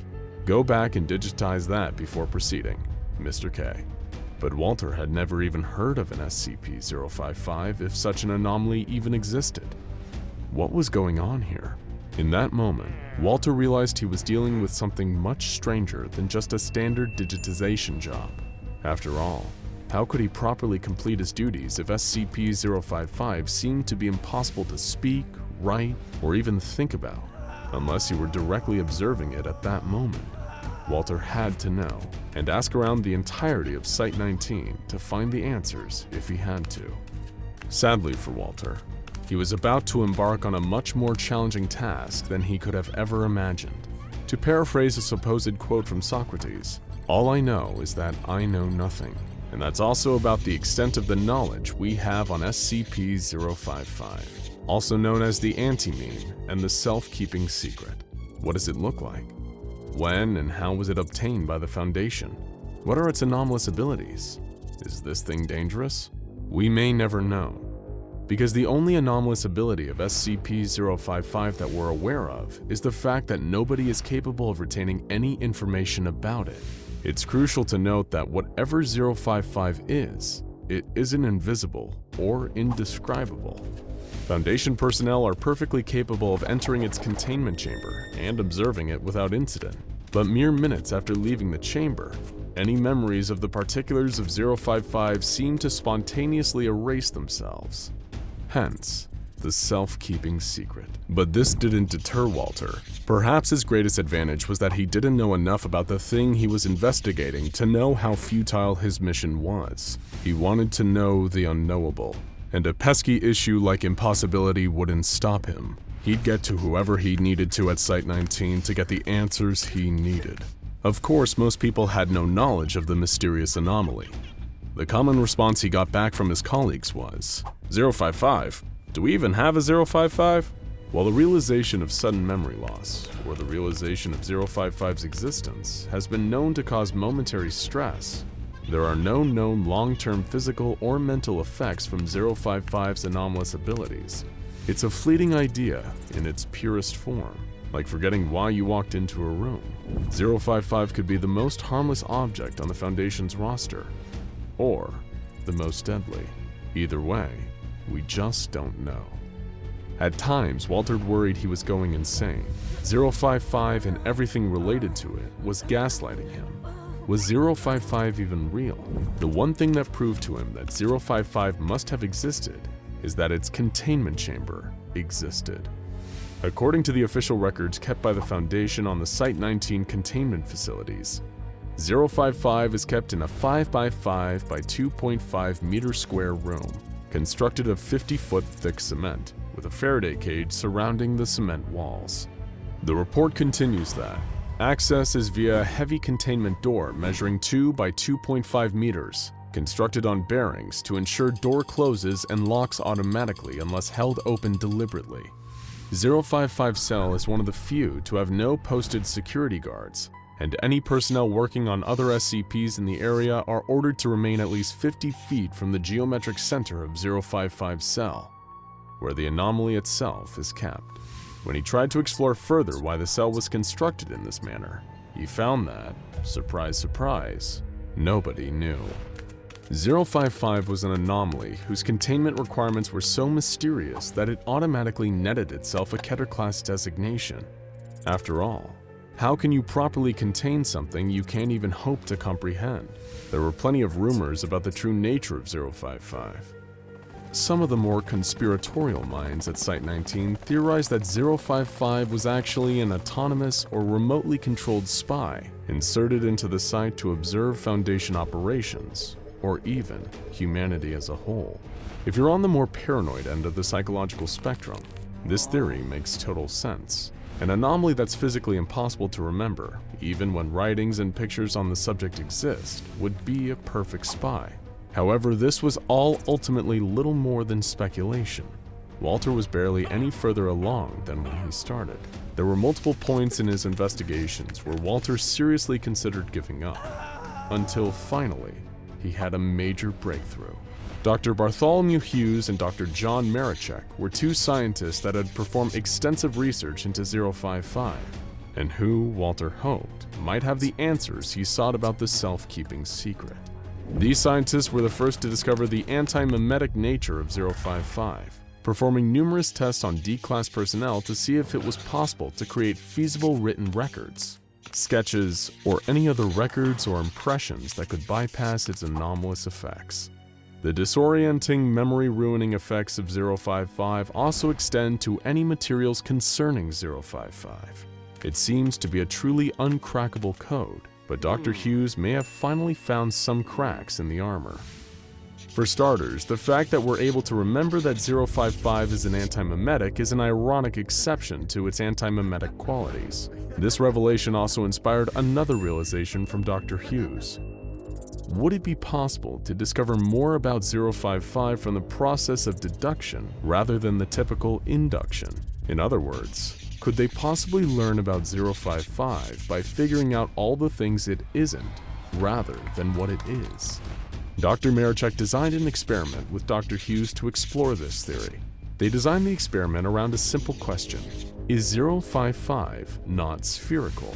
In designing the question to specifically find out what 055 isn't, they hoped to subvert the anomaly's antimimetic powers. Walter was fascinated by this potential method of getting answers. Marichek and Hughes found that, while the questioning process for those exposed was often arduous and frustrating, they could now definitely say that 055 is not a sphere. It is theoretically possible to discover the true nature of 055 by an almost endless barrage of deductive questions, though whether command would authorize the resources for such extensive testing is still an open question. Walter, in his desperation, begged Marichek and Hughes for clearance to view 055 himself. The curiosity had become too great during his search to just walk away with the single fact that 055 wasn't spherical. He needed to see this thing. And after several weeks of filling out forms and cutting red tape, his wish was finally granted. Walter Bainbridge was allowed a private audience with SCP-055, the subject of his months-long obsession. Outsiders observed that Walter spent just over an hour in the containment chamber, taking photos, drawing sketches, writing down notes, recording audio logs, and reciting memory mnemonics. He was pulling out every stop to counteract the antimimetic effects of the self-keeping secret. He was adamant that he would not be defeated by his non-spherical nemesis, not after all this time and effort. Once his time in the 055 containment chamber was over, he retired back to his office to finally digitize his exhaustive findings, so that his supervisor, Mr. Kovac, would finally get off his back. Walter smiled, took a deep breath, and began to type. SCP-059, Keter Class. This anomaly is a radioactive mineral that emits a unique radiation known as delta radiation. Exposure to this radiation has caused strange fungal growths on the infected... Wait, what was this supposed to be about again? Oh well, it couldn't have been that important. It skitters in the dark, its insect-like legs tapping across the marble floors as terrified Foundation researchers flee. They hear its voice, the deep, silky tones of an elderly British man, spouting nonsense like, "The nightmare is a dream to the nameless slug that wanders across minefield in the remains of deer and kings." While the scientists run, the creature gains on them. It's fast, impossibly fast. While they still try to escape down this darkened hallway, ear-splitting containment breach sirens blast through the air. They may try to escape, but it's futile. In a sense, they're already dead. All they are now is prey for the Heart of Darkness. When someone says the word heart, there are a lot of images that come to mind. You might think of Valentine's Day, heart-shaped cards and candies. You might think of heartbreak, rejection, loss. You might simply think of a heart in the anatomical sense, the vital organ that pumps blood through our bodies. It's unlikely, though, that you would associate the word heart with terror, destruction, and countless deaths. However, employees of the SCP Foundation might think differently, especially if they've ever had a run-in with SCP-058. Much of the information about 058's discovery is highly classified, but the few details that are known paint a chilling picture. At an SCP Foundation test site, the day was proceeding as usual, with scientists and security personnel going about their regular daily tasks. There was no hint of danger in the air, beyond the base level that always comes with setting foot in an SCP Foundation site, at least. Several researchers were performing an experiment, the specifics of which have been expunged from all records, involving the carcass of a cow. When a researcher, Dr. C, placed his hands on the specimen and prepared to dissect it, he was shocked to feel a pulse coming from the supposedly dead animal. Dr. C shared his surprise with his colleagues, but his concerns were dismissed immediately. Clearly this was a corpse. He was imagining things, they said. After all, he was relatively new to the job.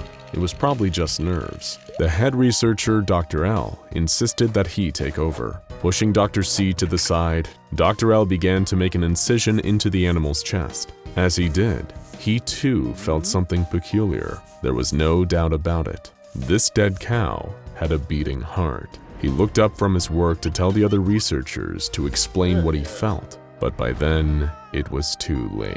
Something horrible was already happening. With a stomach-churning sound of squishing flesh, the cow's heart burst from its chest and flopped onto the floor. It was terrifyingly large, and all the doctors jumped back from the sight of it. 4 spindly, spider-like legs poked through the flesh of the heart, and it began to quickly skitter about the room. Researchers reviewing the security footage would later note that it didn't just move randomly. It seemed agitated, angry at being discovered, and it displayed immediate hostility towards the scientists in the room.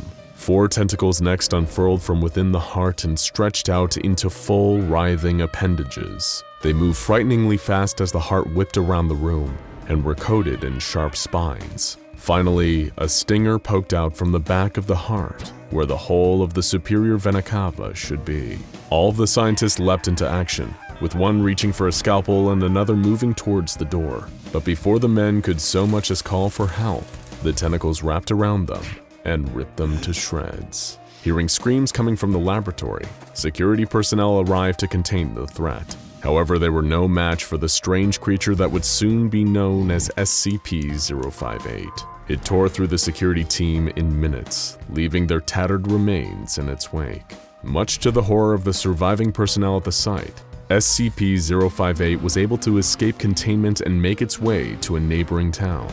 Reports of the incident said that, when the creature reached the town, you could hear the screaming for miles. SCP-058 carved a path of violence through the town, attacking everything in sight with its stinger and tentacles, and leaving a trail of strange fluid from its stinger. Dozens of citizens were killed, and 70% of the buildings were completely destroyed. When agents were dispatched to the location to retrieve the creature, they were shocked to see the level of destruction caused by something so small. The scent of blood and smoke filled the air, and severed limbs littered the ground alongside splintered wood and collapsed brick. The survivors removed from the wreckage were inconsolable, only calming down once they were given an amnestic to erase their memory of the encounter with SCP-058. They had to be given new lives as well, as there was nothing left of their old ones. SCP Foundation agents were only able to capture and contain SCP-058 after it was crushed by pieces of a building that collapsed on top of it. They found it flattened under a slab of stone, legs flailing uselessly, tentacles limp. The agents were able to safely remove the debris and bring in the heart without any more casualties that day. Once it was brought into captivity, the heart was contained for 3 weeks and remained largely quiet during that time. It was almost inconceivable that this small creature hadn't been killed in the incident, but the Foundation would soon learn that this creature was freakishly durable. It escaped once more while being transferred to an SCP containment site, again causing injuries and death. Having only experienced SCP-058 in its docile, injured form, the team responsible for the transfer was unprepared for the sheer power and violence the creature was capable of. It was able to escape an armored car and make its way into a forest, where it eviscerated several squirrels and rabbits. Or rather, they were believed to be squirrels and rabbits. The remains were too mutilated to properly identify. It was only finally apprehended after being crushed by an armored tank. But even this didn't kill the creature, and it was transferred to Armed Biocontainment Area 14, where it remains to this day. There is a great deal about SCP-058 that is horrifying, but there is one attribute it has shown in captivity that would make even the most seasoned researcher's skin crawl. Though it has no anatomical capacity for speech, no throat, vocal cords, or even a respiratory system, SCP-058 speaks. Not only does it speak, but it speaks constantly, in the deep voice of an elderly British man. No one knows who the voice might belong to, or if it belongs to anyone at all. Perhaps it belongs only to SCP-058 somehow. As is often the case with SCPs that are capable of speech, there have been multiple attempts to interview the creature, and each time, it ended in complete disaster. The only interview with an available transcript, interview 05804, was conducted by Dr. Johnston with several personnel in the room for additional security. Dr. Johnston attempted to get at the origins of the creature, asking for its name and where it was from. The creature responded in cryptic, unsettling poetry, giving answers to simple questions with, "I had dreams of the Queen, wonders that lived inside the hearts of love, and silent treatments for all the elderly that I knew were once whole." After the fourth recitation of a similar verse from the heart, Personnel D067 made a comment on the creepy nature of its responses, almost as if it was offended by the remark. SCP-058 immediately stretched a tentacle across the room, wrapped it around D067 and lifted him into the air. He began screaming and clawing at the tentacle in an attempt to free himself as his fellow personnel tried to help him. They grabbed at the tentacle, but found their hands pierced and bloodied by the spikes that cover it. Dr. Johnston commanded 058 to let him go, but it did not oblige. Instead, the man was crushed to death by the tentacle, and his limp body left to drop to the floor. The interview concluded with a single statement from the nightmarish heart. "The sensual violence of lust is all the assurance you will ever need to know the worth of life."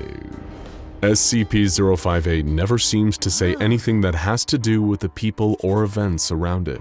It speaks in the same haunting, poetic language even when it's attacking or killing something.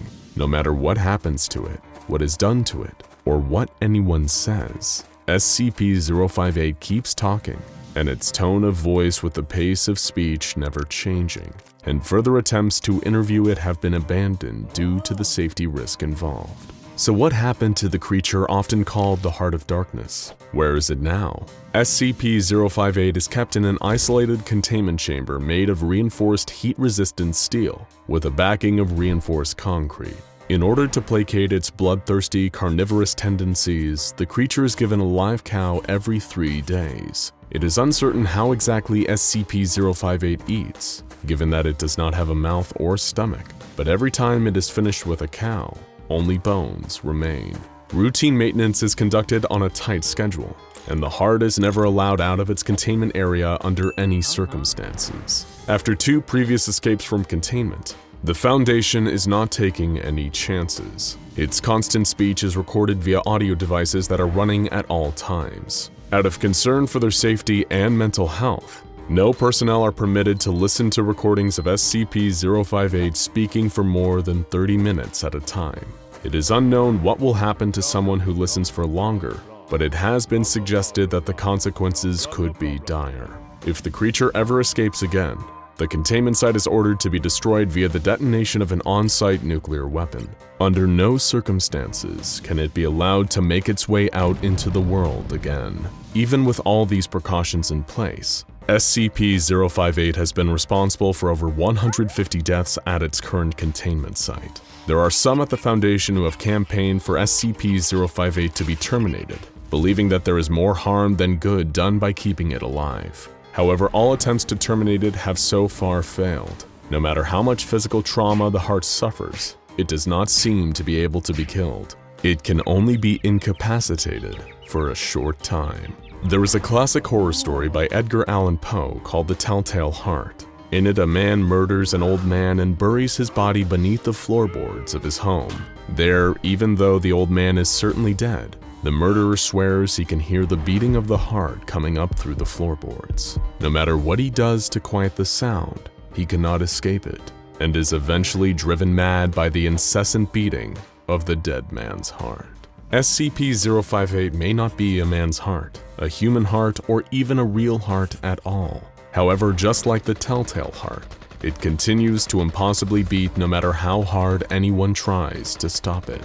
The steady thump of its pulse haunts the SCP Foundation, a grim reminder that there is something within its walls that can, and will, kill everyone it can if given the chance. It couldn't be destroyed by collapsed buildings, an armored tank, or an army of experts, and the contingency plan of a nuclear blast is not even guaranteed to work. It is entirely possible that, once the facility has been laid waste and all the staff have been incinerated, and the smoke has finally cleared, the heart of darkness will still be there, still beating, still talking, and still killing. Have you ever had a nightmare that you're running down a long, dark hallway, getting chased by something you can't see? The thing behind you isn't fast, but that doesn't matter. You can't run forever, and the thing knows it. It is a patient predator. It toys with its food. At first, you move with speed and rhythm. The metallic scraping noise behind you grows quieter. You run and stumble through the dark. Your muscles start to ache and your lungs burn. Your pace slows. It's still coming. You can hear the scraping getting louder. You start to panic. It's completely dark. You don't know where you're running or even what you're running from. All you know, as you bump against the walls and the sharp corners that rush towards you, is that you can't run forever. You trip, fall, and pain explodes through your legs as your knee shatters on the concrete ground. That scraping is getting louder. You can barely breathe. You can't run anymore with your injury. There's no way to stop what's coming. There is no escape. The scraping is right behind you. You scream, and then you wake up. Your heart is pounding like thunder in your chest, and your sheets are soaked with sweat, but you're safe. You're out of those awful dark hallways. But what if this wasn't just a nightmare? What if this scenario was real, and there was no escape from the horror chasing you in the darkness? That's what it's like to have a close encounter with SCP-1918, a sadistic sentient object that loves playing twisted games with its prey. But this monster never plays fair, and even worse, it's always just a simple door away. It may even be hiding behind a door near you right now, waiting to start a game with its new playmate. But soon you'll understand why some doors should never, ever be opened, and why some games are better left unplayed. SCP-1918 is an anomaly with two parts: SCP-1918 itself and SCP-1918-2, the monster's underground lair. The duo are a match made in hell, as the chambers and hallways of 1918-2 are perfectly tailored to 1918's violent hobbies. Nobody knows how long this anomaly has been operating, but it's probably behind countless disappearances. After all, 1918 has a habit of breaking its toys. The nightmare began in a small town in Maine with a population of only 226 people, but that population was about to get lower. People in the town began to report strange noises at night, a droning metal-on-concrete scraping noise, like someone dragging a lead pipe along the ground. At first, people just ignored the sound. It was all in their heads, or maybe just a faulty oven or a washing machine on the fritz. Anything that would allow them to forget about the noise and get on with their daily lives. But the noises were coming from below. They could be heard out on the streets, most audibly near manholes and sewer grates. People started feeling unsafe in their homes. The noises were spooking animals and children. People were losing sleep. That scraping they all tried to ignore was beginning to get to them all. Letters, emails, and angry phone calls to the town council were piling up. Something had to be done before the whole town went crazy with fear. The mayor authorized 4 utility workers to investigate the source of the noise at a local sewage treatment facility. Considering the scraping was loudest near the sewer grates, everyone just assumed that whatever was causing all this must be connected to the sewers. 4 utility workers were sent to investigate the facility, only to find that the machinery on site was working just fine. The source of the problems must have been coming directly from the underground sewer lines themselves. The 4 workers, equipped with headlamps, descended into a long service tunnel that fed into the sewer system. As they passed deeper into the tunnel, the darkness around them became thicker. It was a tangible presence that drowned out the light of their headlamps, similar to the anomalous phenomenon exhibited by SCP-087. When the utility workers tried to turn back, they discovered another impossibility. It seemed that the tunnel behind them had become a solid concrete wall. They were trapped, but where? It was too dark to tell. Confused and terrified, the 4 men stuck together, attempting to find a way out. It was too dark to see their hand in front of their face. so all they could do was navigate slowly by feeling the walls around them. These walls felt old, crusty. There was a kind of faint metallic stench hanging in the air too, like old blood. Something horrible had happened here, and something horrible was about to happen again. All they could do was keep moving and try to stay calm. Eventually, after hours of pawing at the walls in the dark, they found an open doorway. One by one, they filed inside, only to feel blinded when bright white ceiling lights suddenly switched on. The room was all white and filled with pipes, large and small, running from wall to wall. Just then, one of the utility workers let out an ear-splitting scream and pointed towards the doorway. His colleagues turned and gasped in shock. There was something outside the door, and it was staring at them. The object filled up almost the entire doorway. It seemed like a demonic hobby horse, made from a black and white candy-striped metal pole with a crude plastic head on top. The head looked like a clown's with a wide, toothy grin, but no visible eyes. It was SCP-1918. The utility workers were frozen as the object leaned forward slightly and slithered into the room, the bottom of the metal pipe scraping against the ground. It was the exact same scraping noise that had been haunting the concerned townsfolk up above. This was the thing behind it all, and as the object moved, its metal pole started to scrape words into the ground. Tick-tack-toe. None of the 4 utility workers were ever seen again. It didn't take long for the SCP Foundation to descend upon this quiet Maine town and pick up the pieces. All relevant officials were provided amnestics, and cover stories were created for the disappearances of the 4 utility workers. The Foundation also commandeered the sewage treatment facility that held the entrance to SCP-1918-2. Replacing all key roles at the facility with undercover Foundation personnel. SCP-1918 was given a Euclid classification due to the fixed nature of its hunting grounds. And then the real research began. The Foundation soon made some disturbing discoveries. Entrances into the SCP-1918-2 area didn't follow any kind of logic. The hunting ground of SCP-1918 can be entered from almost any location, if you're unlucky enough. There are currently 9 known entrances, including 5 sewage grates, 3 utility shafts located in a sewage facility, and 1 toilet. And these are just the ones that the Foundation knows about. There are a huge number of ways to enter SCP-1918-2, but to this day, nothing has ever been able to leave. SCP-1918-2 is contained 20 meters below the streets of this unassuming Maine town. Personnel, aside from Foundation-approved D-Class guinea pigs, are refused entrance. Researchers have mapped out the layout of 1918-2 through seismic imaging of SCP-1918's movements. There are 18 identical room pairs in SCP-1918-2, or 9 compound rooms. Rooms are differentiated between a 1-room and a 2-room by crude carvings on the floors outside of the individual rooms. SCP-1918-2 is symmetrical, with half-a-meter wide paths circling each compound room. The only deviation to this construction are the location of entrances on the sides of each individual room, which vary randomly while the location is active.